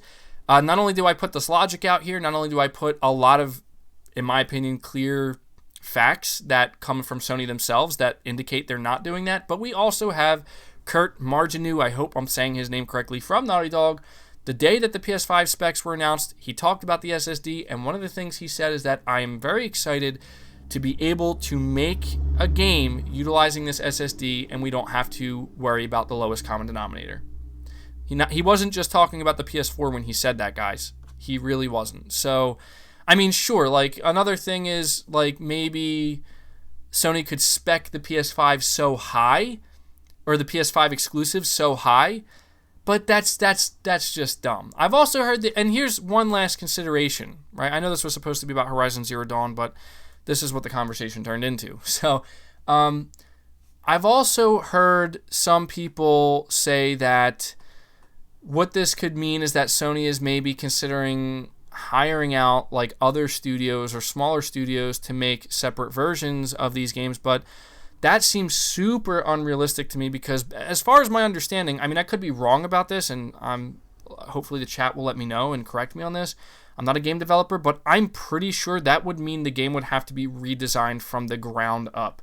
And so it just doesn't make, I mean, depending on how profitable the return could be, you could, I guess, in theory, hire another studio to basically remake the game from the ground up to make it work on PC. But not only would that have to downscale the game significantly, depending on how much they take advantage of that SSD and what it's capable of, but I mean, come on, like, you're going to get a studio to make an entirely different version of the game? I don't know. Like, to me, that just doesn't make sense. We have Bobby Means here. You say, what do you think the sports games will look like? I think the sports games will look so damn good that you're going to see, like, fathers walking, and moms, moms and dads, just women and men in general, because, I know people are going to be like, oh, you're stereotyping. I think you're going to see people who are into sports walk by people playing games, such as Madden and whatever, and for a good minute believe that they're actually watching real sports. And they're going to have to, take a second to realize, wait, oh, this is a game. Wow. I think that's what it's going to be like. So that's what I'm anticipating with these next-gen graphics. But, what do you guys think in the chat? I'm sure you've already answered, but, what do you think about my my theories here on why I don't think any of these games are being developed for the PC, why I don't think it's likely they're going to come to PC. Do you think I'm wrong? Do you think I'm right? I think I have enough backing me up here that it would be shocking, to say the least. Shocking if Sony were to announce that all of their PS5 exclusives are also being developed for PC, because I would literally have to call Sony stupid at that point. I would literally have to say, why would you invest in such a custom piece of hardware with the PS5 if that's what your plan was? It makes no sense. I would then ask, why didn't you just basically make a super powered PC and call it the PS5? Because that would make more sense. So, I don't know. And Dieter Ruse is saying moms/dads already believed they were watching real sports back in the PS3 days, PS2 days for racing games. Yeah, that's true. That's true. John Doe, you're saying MBG, this year companies will release SSDs at the level of next-gen SSDs. So yeah, PS5 games could be ported to PC if Sony wanted to. Well, that's the thing. Like, I hear conflicting things. Like, I hear some people saying that, no, there's no way you're going to see, PC gamers have an SSD in their PC that's anywhere near the spec of the PS5 anytime soon. Not only that, but those who do, it's going to be so few people that it's not even going to be worth releasing it on PC, right? That's what I've been hearing. So I don't know. I mean, unless, I don't know. It doesn't make sense to me. I'm not going to be insanely upset. Like, I will say this, guys. Like, you guys know how I feel about exclusives. I think exclusive games are critical to a console. And the reason why I care, people always ask, why do you care? Why do you care if less people are able to play? It's not so much about that. What it's really about is I'm a console enthusiast, which means I love console gaming. It's how I grew up playing games. And Queena Caldwell, I appreciate your super chat there. I didn't miss it. But I grew up playing consoles. It's how I love playing games. It's special to me. There's just something about it. And I have a bias towards it 100%. And because I'm a console enthusiast, I want to see console succeed. And I'm not saying that console can't succeed or continue to grow without exclusives. However, we don't really have the proof of that. I mean, you look at the Xbox One. Look, I'm sorry. Xbox One sales are still nothing to write home about. And I have a good feeling that Microsoft putting their games on PC didn't help their console sales. Now, to Microsoft, maybe that doesn't matter because they're just in it for, they care less about console sales than they ever have before. Do they want to sell millions and millions of units of the Xbox Series X and S? Of course they do.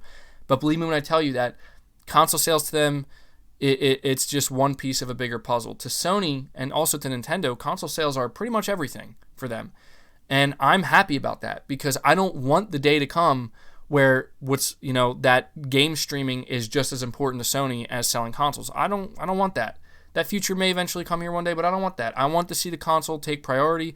And in my opinion, the only way that happens is by pretty much putting games on this console that not only take full advantage of that console, but do a damn good job in getting people excited to say, oh, I want to play this game. Oh, I can only play it on this console? Well, I'll buy that console. Look at the Switch, man. I mean, look, I'm sorry. The PS4 and the Switch, look, I know people don't want to hear this. I know a lot of you understand this, but there's people who don't want to hear it. The reason why they're the best-selling consoles is because of exclusives. Not just exclusives alone. You need to have a healthy dose of third-party. I mean, the Wii U proved this. But those consoles, in my opinion, would be half of what they are if they didn't have exclusive games. So I hope that in the future, Sony does not make the same decision as Microsoft and puts all of their games on PC. Do I think some games should go to PC? Yes. We're going into the PS5 generation with new PS5 exclusives. You want to start releasing PS4 games on PC? Go right ahead. Maybe hold off for a little while for games like The Last of Us Part 2 and Ghost of Tsushima for sure. But games like Bloodborne, go ahead. If anything, I would love to see Bloodborne on PC. You want to know why? Not only because it would we'd see some awesome improvements in terms of what it's capable of visually and how it can run, but because if it's sold really well, maybe suddenly that would catch the interest of Sony again, and they're like, oh wow, there's incredible demand for this game still. Let's greenlight a sequel. Let's talk to From Software. Let's show them these sales numbers. That could potentially lead to getting a Bloodborne 2, so it's not all bad, right? Like Sony, you want to put Dreams on PC? Go right ahead. I'm cool with that. You know, you want to put a game like Predator Hunting Grounds on PC, which already is on PC, makes sense. You want to put a game like Godfall, sure. But other games, in my opinion, and a lot of them, should not go to PC or any other platform if you want to sell PS5 units. That's just my opinion on the matter. So we got really off track here, and God, like, I still have 3 more freaking topics, and this podcast is already going on over 2 hours, so I think I'm going to have to start speeding this up a little bit. We have Carlos Crespin. Appreciate the super chat, buddy. You're saying, what do you have to say to people who say exclusives only sell a small portion of the install base? I think that's bullshit. I think that's bullshit, because you know what? When I see multi-platform games celebrating, a sales milestone of like selling 1, 2, 3 million copies, and then you find out that a game like Spider-Man sells 13 million copies, a game like Uncharted 4 sells 16 million copies, I don't want to hear that. I don't want to hear that, because listen, like, it's the trickle effect.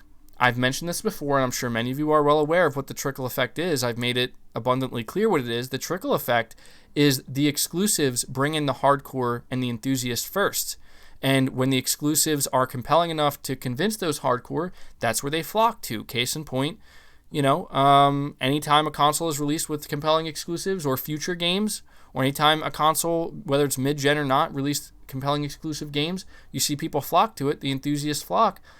Then they start telling their friends, because their friends are either interested in those games, or even if they're not interested in the exclusive games, their friends are interested in playing with their friends.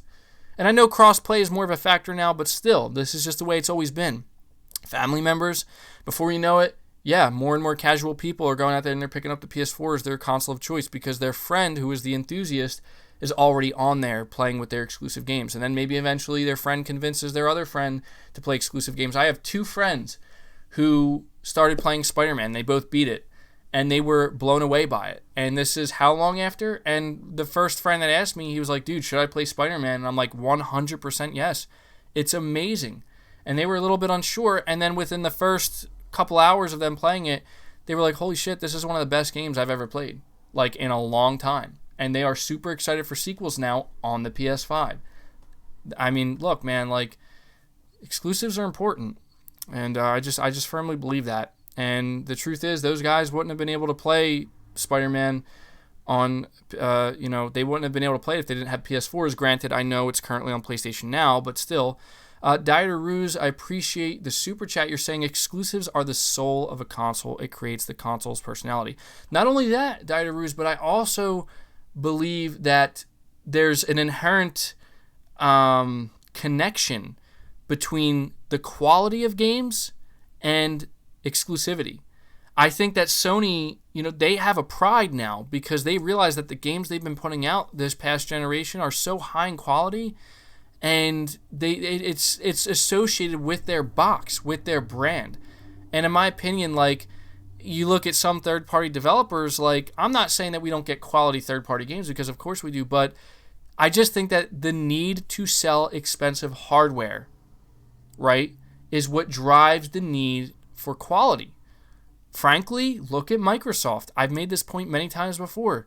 Ever since they introduced Game Pass, ever since they made it clear that they care more about services, more about Game Pass, more about Xbox Live subscribers, and all this stuff than they do selling hardware units, what do you see follow that? A huge drop in quality.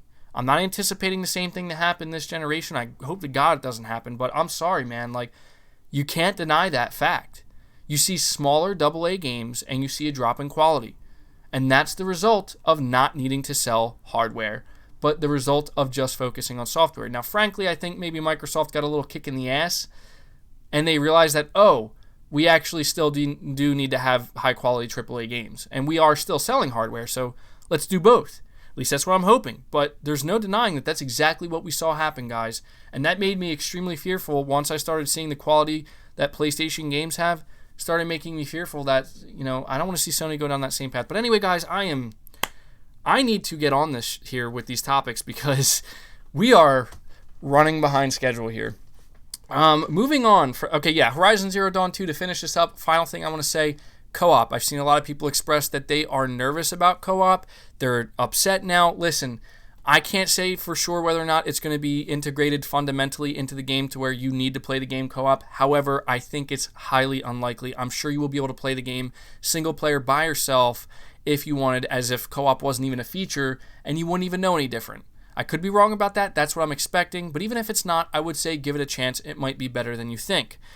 So, and it also did go on to say that co-op could in fact be a separate mode entirely. That's also another option. But moving on from that, topic number 6. I'm going to go over this one quickly, but it is a follow-up to the GTA 6 rumors that we were talking about last week, and I feel as though it's only fair that I follow this stuff up considering I spent like 30 minutes talking about it last week.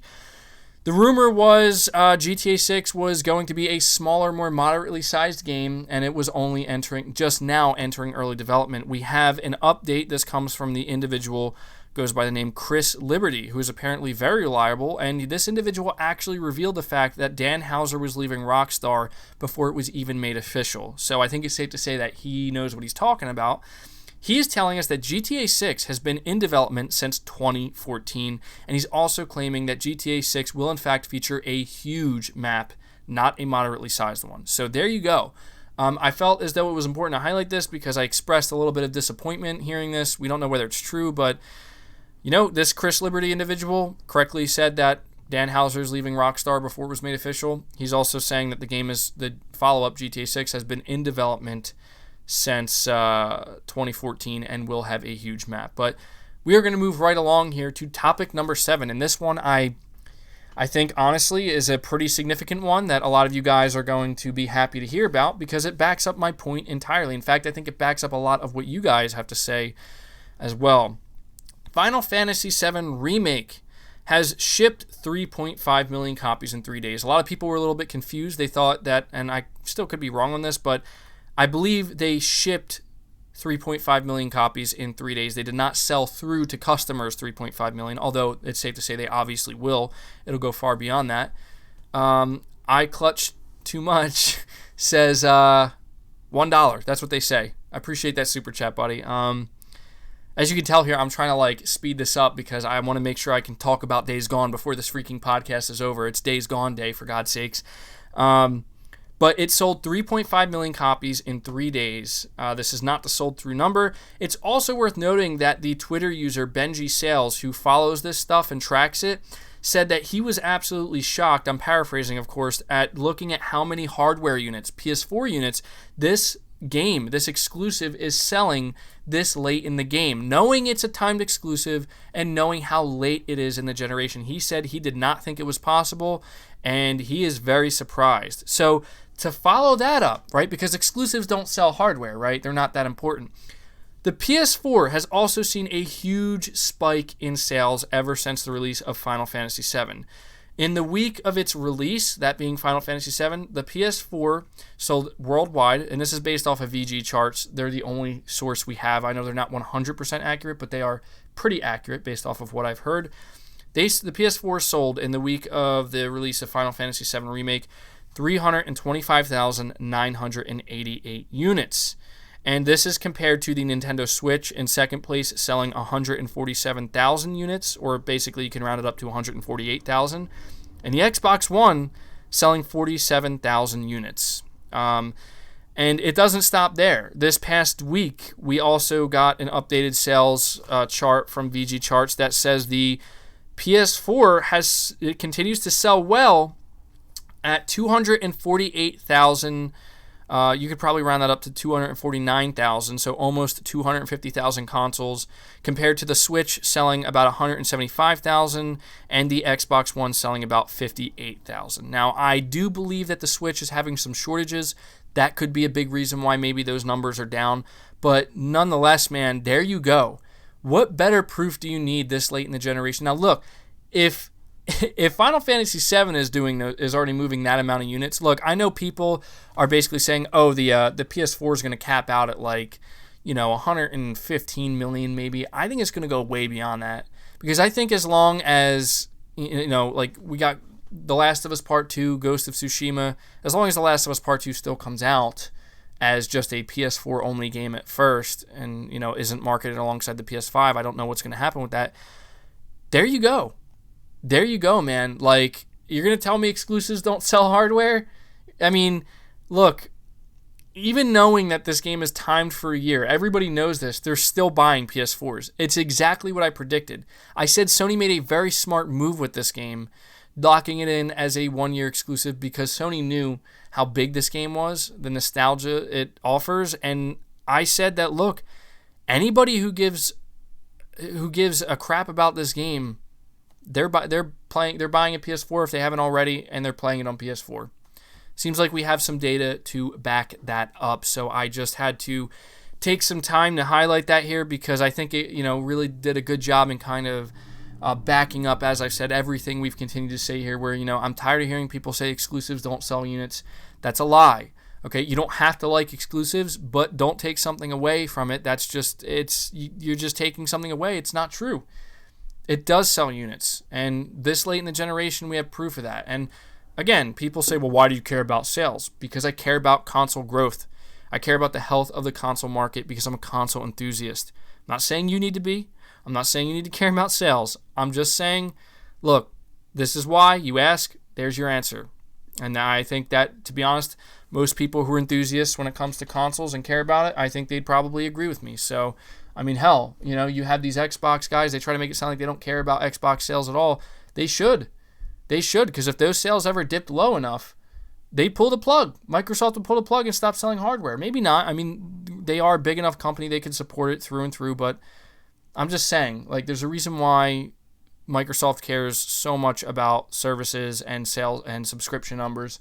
And Sony, I do think Sony, unfortunately, is also headed in that direction, but I think that Sony is well aware that your bread and butter is that console, and you better believe it. I mean, it's your games, but that console is synonymous with the games. And, I don't know.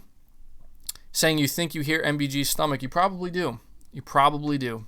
I should start eating more before I do these podcasts, but moving on to the final topic here. Before we do, we still have 948 people watching. So again, thank you guys. You've been showing just tremendous support. I see you. I clutch too much. You're mentioning the article that was written up by Push Square talking about Days Gone. I'm actually not going to talk about that here because I want to make a separate video on it because I'm excited about it. But we are going to talk about Days Gone. And so we have over 950 people watching. I'm going to ask one last time, please hit that like button. If all 950 people hit that like button, we'd have over 900 likes. I don't expect it to get that high, not until maybe potentially after the fact. But guys, it really helps. So just take a second to do that. It's the easiest way to boost the podcast. If you like it and you want more people to know about it, hit that like button. That's what it's there for, believe it or not, alongside the share button.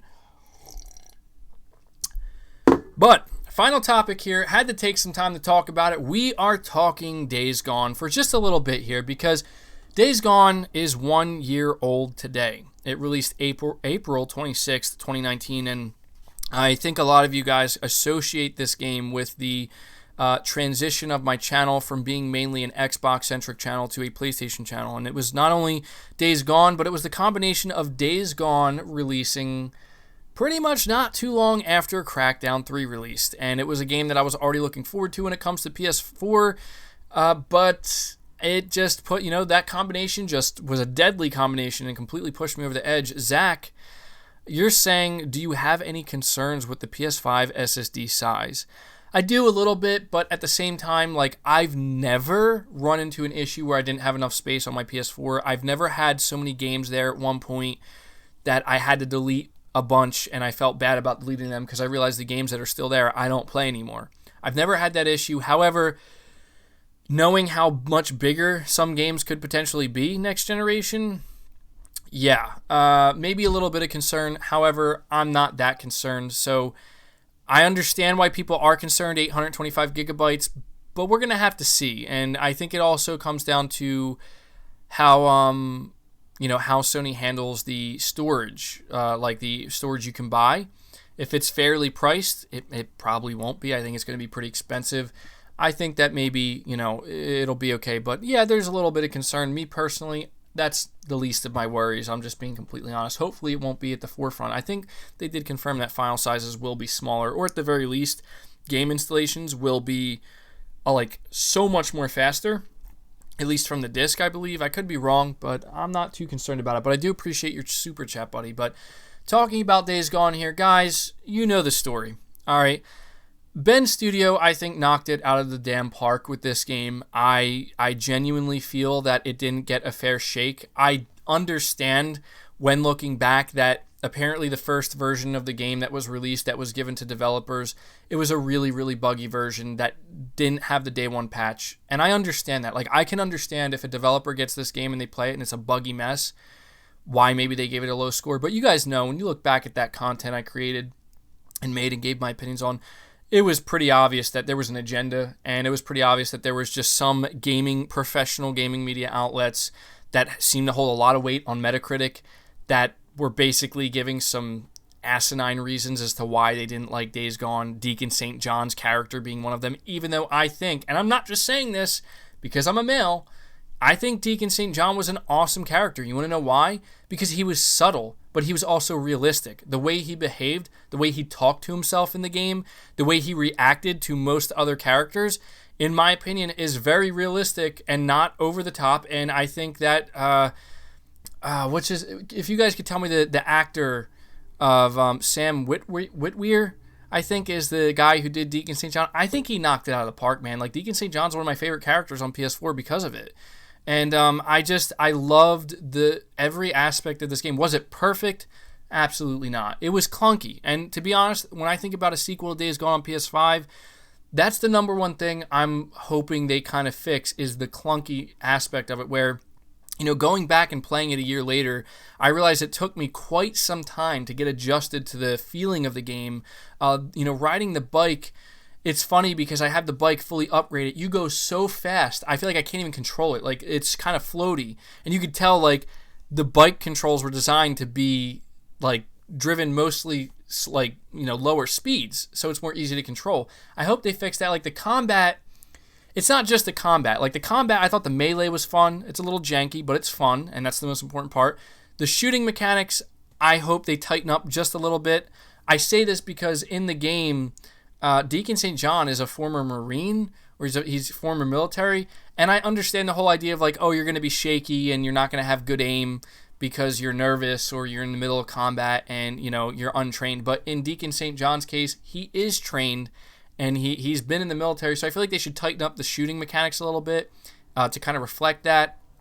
And if I said developer, I probably meant reviewer. I apologize, guys. I've been talking so much, I'm probably mixing up my words. Dieter Ruse, once again, showing some tremendous support here on the podcast today. You're saying, I'm a collector, so it really irks me when the disc version is a buggy mess, so I'm really unhappy with Days Gone. Well, the good news is the patch came out relatively quickly. I do understand that there were a lot of people who experienced bugs even after the day one patch. Although, if you do get the game today, it's like $20, and I know that it's a year later, but it's like $20 or less more often than not, and it's like perfect. I mean, I haven't experienced, even when I played the game back then, I didn't experience anything major, but I totally understand what you're saying, Dieter Ruse, and that's totally fair. You know, I think that honestly is probably one of the biggest actual, negatives against Days Gone, is the fact that, yeah, it did take a little patchwork after the fact for Sony Bend to really get it to 100%. But me personally, my experience was great, and when it comes to the sequel, guys, make no mistake, they're making a sequel to this game. I know there's people who are like, what about Siphon Filter? They're not. They're making a sequel to this game. This game sold really, really well for a new IP. Sony may not have talked about it, but believe me, it sold really well, and this was the dream game that Bend Studio made, right?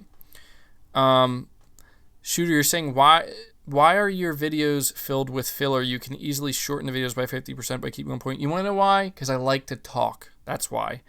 I know that that's not what a lot of people want to hear, but yeah, most of my videos, if I really wanted to, I could probably make them 2 minutes long, but I like to talk. I like the interaction. I like doing it, and to be completely honest, if you don't like it, well, there's plenty of other channels that do really short videos like that, so that's just a quick answer for that. I'm not trying to be snarky. I'm just trying to give you an honest answer because I get asked that a lot. But, you know, getting back to Days Gone here, Days Gone was the dream game for Sony Bend, and knowing it sold really well, yeah, they're working on a sequel, and guys, I gotta tell you, like, I am super excited. When we see Days Gone 2 announced, I'm gonna be through the roof excited. It's a game I can't wait for, and I again, like, my biggest hope with the game in terms of improvements, like the biggest improvement I want to see, I just want to see the actual physics of the game improve. Where like I don't want it to feel so clunky, and the movement itself, like it once you got used to it, it wasn't a problem. But I just want I want it to feel a little bit more snappy, you know. And I know that may take away from the realism a little bit because it's maybe more arcade-like, if that makes sense. But I love how Spirit Bomb MBG, you like the YouTube revenue, like. I'm sorry, am I the only individual on YouTube who's, you know, making content with the hope of making some money? Like, I don't understand that. That's like, do you go to your job, like, do you put effort into things that take some hard work and effort in the hopes that you don't make anything in return? Like, I don't understand that. Like, people make it sound like if you're out here making, like, it's like the people who say, like, oh, you just do it for views. Like, wow, you're right. I create video content for views. That's insane. Like I'm partnered with YouTube.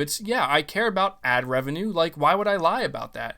Anybody who tells you they don't, they're literally, like, unless they just upload, like, literally just for fun, they're lying to you. Like, YouTube is a platform where people go to try to earn money. And it's because, honestly, doing YouTube, especially doing it all the time, it's hard work. And trying to improve, it takes effort. And so people want to feel like they're, you know, getting something for their time. Of course, the support from people is amazing, right? Like, in interacting. And to be honest, I would still be doing this if I wasn't making anything. I probably wouldn't be doing it as much, right? But I would still be doing it because it's about the passion. It starts with the passion. But don't sit here and convince yourself that everybody's out here doing this just because. Just because, right? Like, no, come on. We live in the real world here. I'm not trying to sugarcoat or hide shit, and I get pissed off at people who try to. Like, stop, just be honest. The best thing you can do is be honest with your audience. And yes, there's a reason why I put ads in my videos, but there's also a very good reason why I make those videos the way I do. That's where the passion is, and that's what drives me. Because I'll tell you right now, guys, you know, YouTube, when you first start, you ain't making shit. No one is. And so that's where it starts. And so it's such an amazing journey to come this far and see the channel grow and see people support me in such a way. And it means a lot, guys. Like, you guys, I tried to come out here and be passionate, and you guys supported that. And, you know, couldn't ask for much more, honestly. Cartson, Gold Beach Clausen, hopefully I'm saying your name correctly. Another new member. That's 4 members today. Awesome to see that. I don't think we'll be breaking that record last week of 15 new members in a single stream, or more than that, actually, and that's okay. We don't have to, but I really appreciate every person who becomes a new member. Welcome to the channel. You can look forward to the perks that are available now and some future perks that will be coming in the months ahead. And I think it's... you're saying, why does MBG always see the trolls, chats, and all this? I apologize for that. I know. Like, I understand that it's hard not to, because it's like you see that imperfection and it just kind of bothers you, and you feel like you have something to say about it. But I do see, honestly, all of the good stuff you guys say. Well, not all. I mean, I'm only human, but I see most of the good stuff you guys say. And believe me when I tell you, it does not go unnoticed. It means a hell of a lot. And to be honest, it's what pushes me forward, because I get a lot of shit, man. I get a lot of shit. And I'm not trying to play the victim. I'm just saying that you guys and what you know, the support you show, the kind words you say, certainly doesn't go unnoticed. And when I tell you it pushes me and drives me forward, it does. I mean, it really does. Because there's a lot of times, guys, where there's like, you feel down and you're like, is this shit worth it? And then you see the good things that people are saying, and you're like, you know what, it is, because there's people out here that really love what you do, and they care about what you do, and they appreciate you, and that matters more than any negative thing that anybody could ever say. So sorry to get cheesy there, but it's hard not to. So yeah, welcome, Karsten Goldbeach Clausen, new member. Also appreciate that super chat, buddy. Look forward to, again, future perks. Fred Vance, you say we should all be reminded Sony does not hold back developers on creativity, which allows us to enjoy new worlds and new stories. And I 100% agree with that, because the truth is, one of the biggest things that I've always appreciated about Days Gone, and frankly, one of the things that really attracted me to supporting Sony when kind of like transitioning and really going above and beyond to support them, is because I realized, like, what they're doing with Days Gone is a huge risk, right? Granted, the story and I'm sure the pitch to Sony wasn't the most original, like, oh, post-apocalyptic world, biker gang, freakers, which are very zombie-like, these are things that do not scream original, but they had the freaker hordes, which in my opinion is original. Like, that's the best mechanic of Days Gone. But most importantly, Bend had a lot to prove, and Sony was taking a big chance greenlighting a AAA game for them to make, right? Just like they did with Death Stranding. And that takes guts, man. Like, I know it's not as original as Death Stranding, but that's like, and I think, because, Bend could have destroyed this game and done a horrible job. But Sony probably looked at the reviews and were a little bit upset, but then they saw the sales and they saw people kind of rally behind the game, like myself and many others. And they were like, oh, people did love this game. Great. Awesome. And Bend, I'm sure they're thrilled as well because this was their passion project and they probably want to continue that. So I'm super happy for Bend, man. I'm super happy that, I totally agree with that super chat.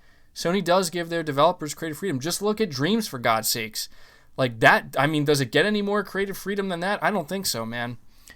Stefan, you said, I see the work you put in. Thanks, man. You know what? Thank you.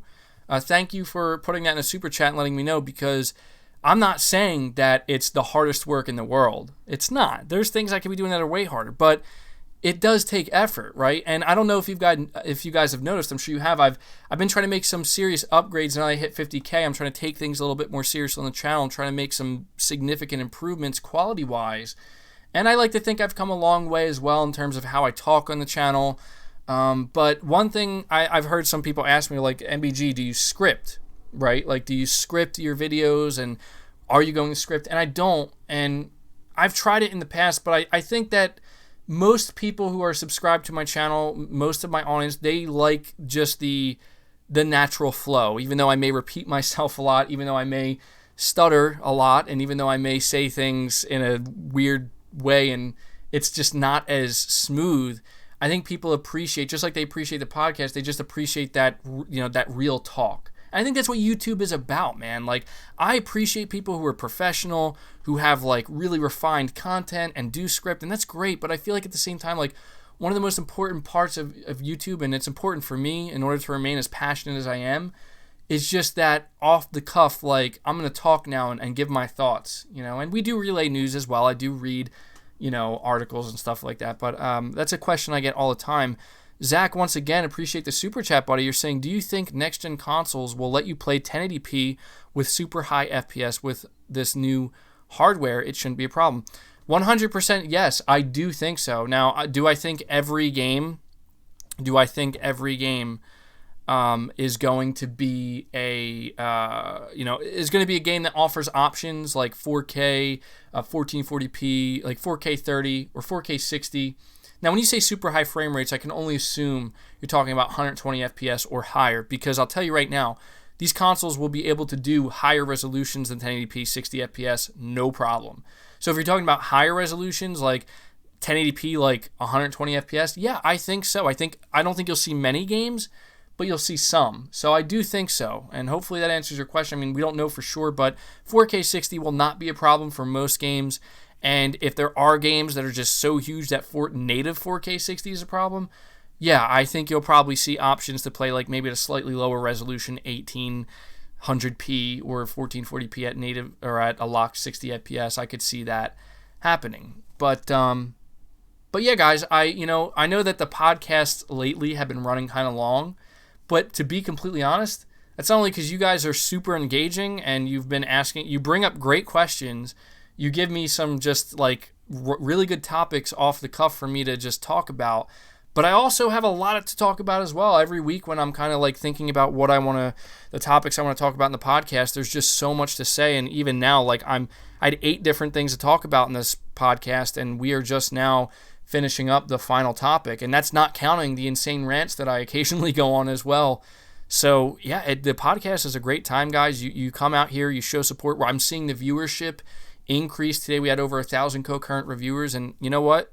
I'm just one person out here talking. That's incredible. And you guys, I apologize if I seem like I'm constantly spending too much time thanking my audience, but it's important for you guys to understand that like this isn't possible without you. It's a 50-50 thing here. And so I just feel like I have to give a lot of credit to you guys.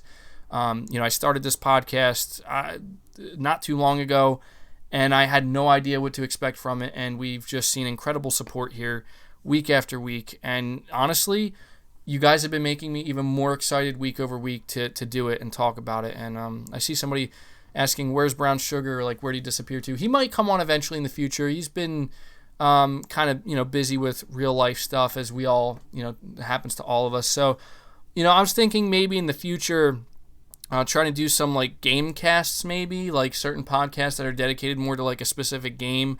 Like a good example is like when The Last of Us 2 comes out, I'll do the regular podcast, or maybe I'll split the podcast up into 2 parts. I don't know. I have to think about how to do it, but I will, maybe bring him on, or anybody else, that I know personally that plays the game, and just kind of get their opinions on it. I know a lot of people are wondering if I'm ever going to bring on like other guests. I don't know yet.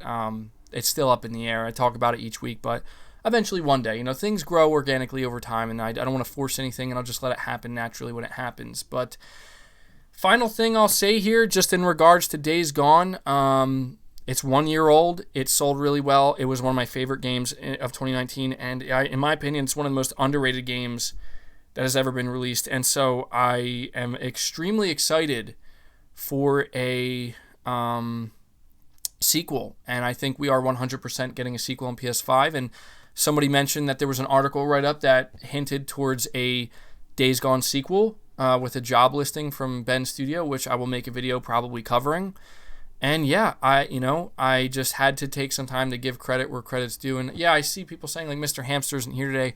I don't know where you got to. I don't know. Maybe his dad was a little bit mad. He was saying that his dad apparently gets upset at the him spending so much time watching the videos and supporting the channel. So it's hard to say. But yeah, guys, I guess I will just take a couple minutes here, because this podcast is already running extremely long, to once again engage with the chat, because as you guys know, each week I don't like to... You say I'm buttering up my audience. If that's how you see it, fine, but would you rather me not thank them? Like, would my audience feel better if I didn't thank them and didn't let them know how grateful I am and how much I appreciate what they're doing? Like, that's what I don't get. Like, do I get excited to see super chats when people are, like, showing their direct support and memberships? Yeah, that's fantastic. Like, that's amazing. But I feel as though, like, I have to give them the credit that they deserve, which is a huge, huge thanks. And that's not me buttering them up. That's me just genuinely thank you. So, I apologize. I'm reading the negative comments again, but check out the Mark Cerny rap video on King Thrash Gaming's channel. I think I may have seen that come up, but James C, I'll have to check that out. You're the, I think, second or third person I've seen mention that. So, yeah, trying to imagine somebody like Mark Cerny rapping. That sounds pretty good. I'll have to check that out after this podcast is over. So I appreciate that super chat as well. MBG is brown nosing. Sure, buddy. Sure, if that's thank you for thanking us, MBG. You're welcome. See, is that so hard? Like, I thank you, you thank me. It's a mutual thing here. Anybody who sees it any other way, well, this is free content for you, basically. So, you don't have to support me directly. Just enjoy the content. Spud, you're saying it comes down to how much devs want to push the hardware. If we see jaw-dropping visuals at 4K, don't be surprised if the FPS is locked at 30. That's going to be, I think, a huge disappointment, Spud, to be completely honest with you, because I think one of the very minimum things that people are expecting is 4K 60 FPS. Maybe not native 4K. I think at this point, people would rather see a slight drop in resolution than frame rate. But with those CPUs, those next-gen CPUs, I don't know. But yeah, you are talking about jaw-dropping visuals, and it will be a choice that each studio has to make and decide for themselves. So we could potentially see some studios decide that, look, we're going to go with these insane visuals. We may have to drop the frame rate, but I don't know. We'll see. We also have J-Dog. I appreciate all your super chats, guys. You say, MBG, You make all you can and never let the haters discourage you. Thank you for all the hard work you put into your channel. It's so appreciated. Well, you know what? Thank you, J-Dog. I'm glad that, people can recognize this, and I don't expect to not have any haters. And look, I'm not saying that everybody's a hater. I know that there's people who don't like me per se or like me as much, and I know that there's a lot of people who don't see eye to eye with me, and there's some people that just straight up can't stand me. I understand that. I'm not expecting everybody to love me or like me, and I'm not out here trying to do that. I'm just trying to be as fair as I can, and I'm trying to engage with my audience. To be completely honest, ever since we started this podcast, I feel like I have a new level of engagement with my audience that just simply wasn't there before, and it's awesome. And this is why I'm honestly excited to bring more of these membership perks, because not everything is going, like, to give you guys a little hint as to what I'm planning with the membership perks. Again, I referenced there was going to be two things. The first thing will be exclusive to just the members, and it will only be exclusive to you guys, those who are channel members. And it's nothing I don't want to make it sound like anybody who isn't a member is going to be missing out big time. It's not that. It's more along the lines of something extra for my members that I feel like they deserve it for going above and beyond. But the other thing is probably not going to be exclusive forever. Like, I guess you could consider it like the MBG timed exclusives, where I want to give you guys a little bit of I guess you say early access in a way to certain things that I plan to do later on the channel. And eventually that will be made public to everybody, but I think that you guys will be excited to get early access to it. I feel like it's fair. You guys are going above and beyond to help me. I'm going to go above and beyond to do some things for you as well. So,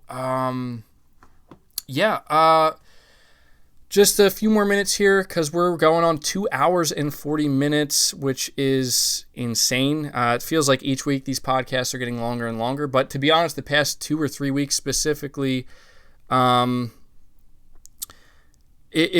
just been so much news, so much to talk about. And guys, one of the things I'm really looking forward to, Xavier saying, I like to hate, it makes me feel good. Well, damn, dude, that's pretty intense. You might want to work on that, dude. I mean, I kind of get it. Like, I know there's some people who just love that negativity, but work on that, buddy. But to each their own.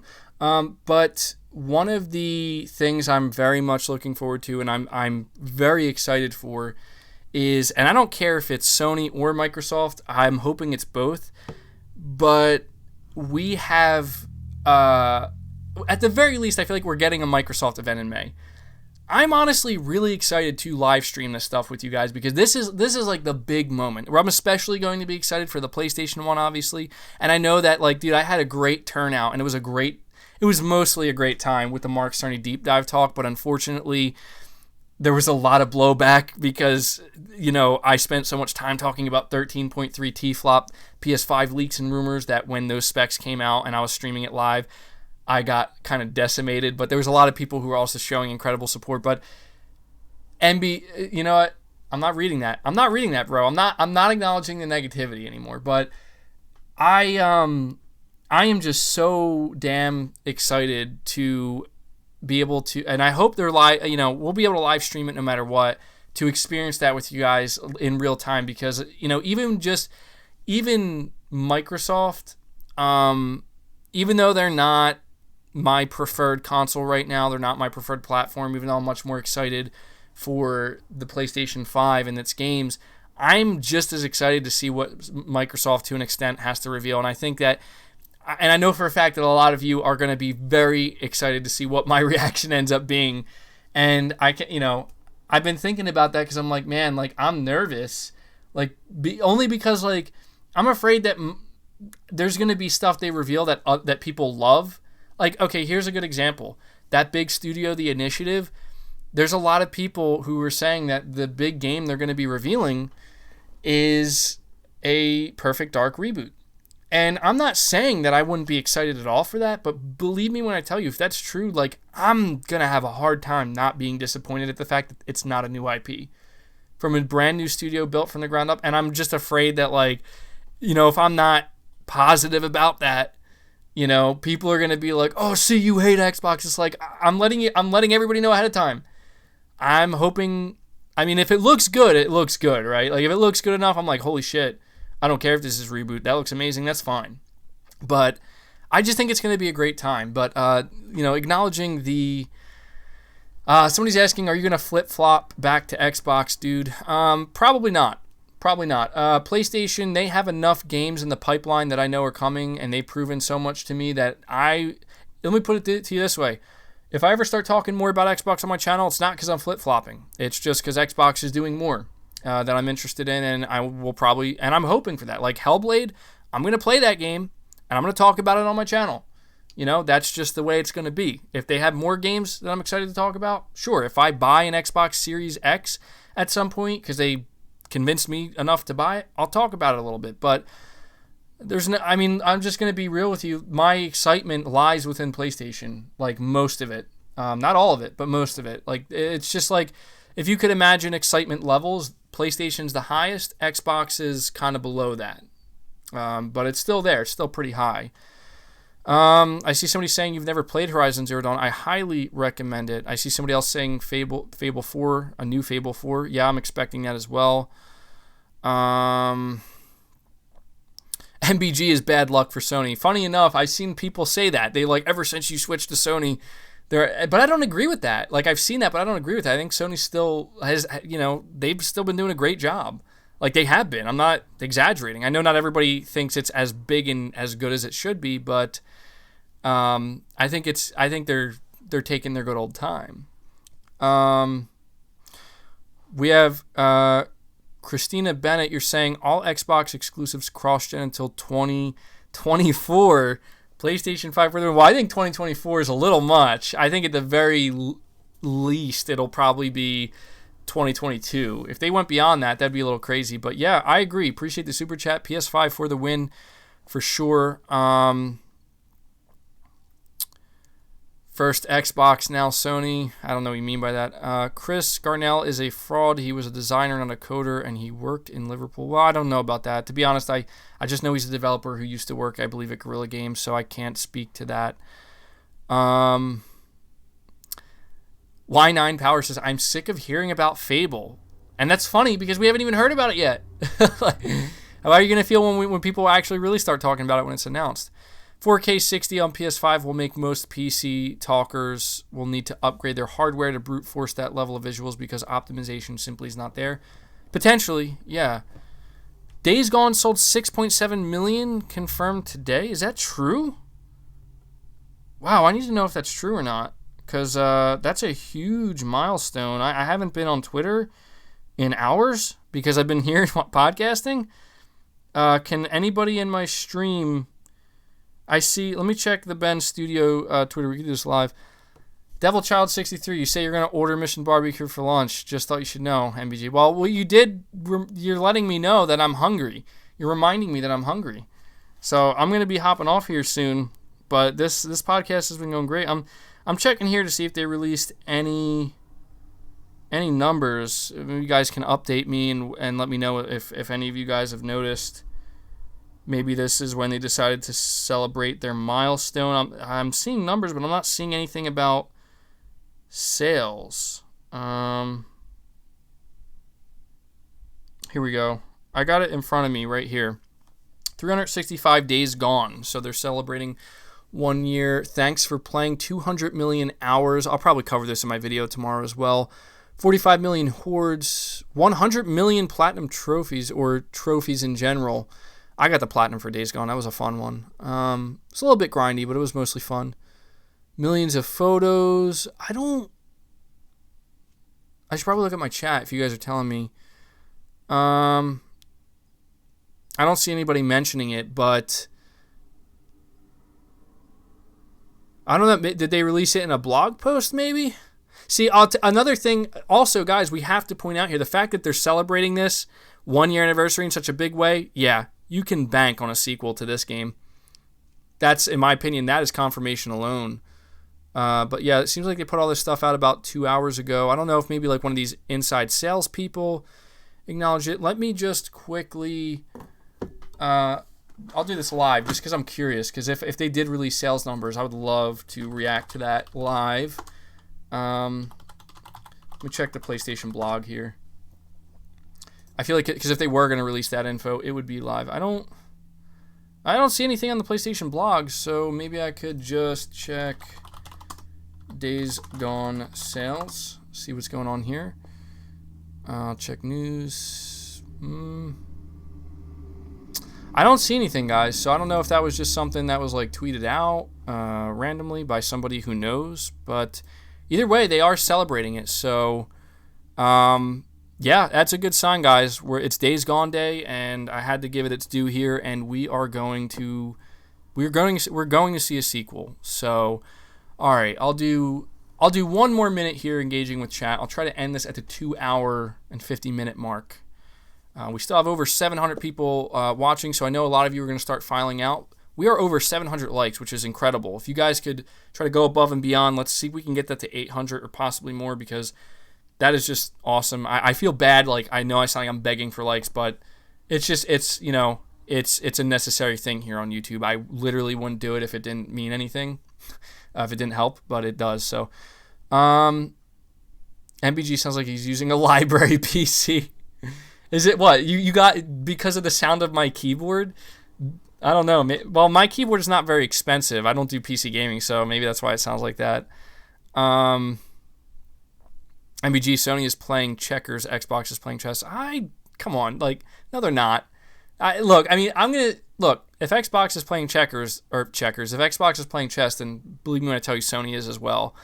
Don't underestimate Sony, man. Like, there's a reason why the PlayStation brand is as strong and recognized as it is. And it's not because Sony's playing checkers, I'll tell you that.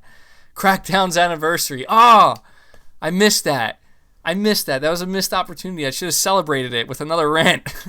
Just because, I don't know, a lot of people, acknowledge my channel as that, the Crackdown rant guy. But that's going to do it for episode, I think it's 13. I'm pretty sure it's episode 13 of Press X/Cross Podcast, whatever you want to call it. By the way, just a little rant here. I'm so tired of people telling me to call it Press Cross. Like, I'm not going to call it that. I don't care if that's actually what the button on the controller is called. Like, I know that that's what it's officially called. I'm not going to call my podcast that. Literally, nobody calls it the cross button, okay? And if you do, then you should understand that most people don't. So I'm not going to call my podcast Press Cross Podcast. If you want to look at it that way, you go ahead, but I'm not doing it. I'm not doing it. Like, come on. It's just going to be people getting confused thinking this is some kind of religious podcast at that point. I'm not doing it. And I know, well, you could have went with Press Circle or Press Triangle. Like, no, I'm not doing that either. So there's your little rant. That's the best I could do almost 3 hours in. So, and I know because I said that, I'm going to get even more crap in the comments because of it. But thank you guys for showing up and hanging out with me here. It was a really good time. Sunday, I know that, usually, especially with everything that's going on, there's not a whole lot to do. So everybody stay safe. Take care of yourselves. Thank you for showing your support. Thank you for, those of you who have donated super chats for the great questions. Thank you for everybody who's just interacted with the chat at all. And a special thank you to all of my channel members. And I will see you guys back here probably next week at the same time, Sunday, 12 p.m. Eastern. That's the time slot I'm trying to stick with, and I think it's been going well here because I notice a lot of you guys have been showing up much more consistently, and the numbers have seemingly been more consistent since you guys know when to expect it. So, I also want to take a second to just thank all of my moderators as well for keeping the chat as clean as you can and, taking care of that, and just, thank you. So, I will end it by saying, until next time, guys, take care.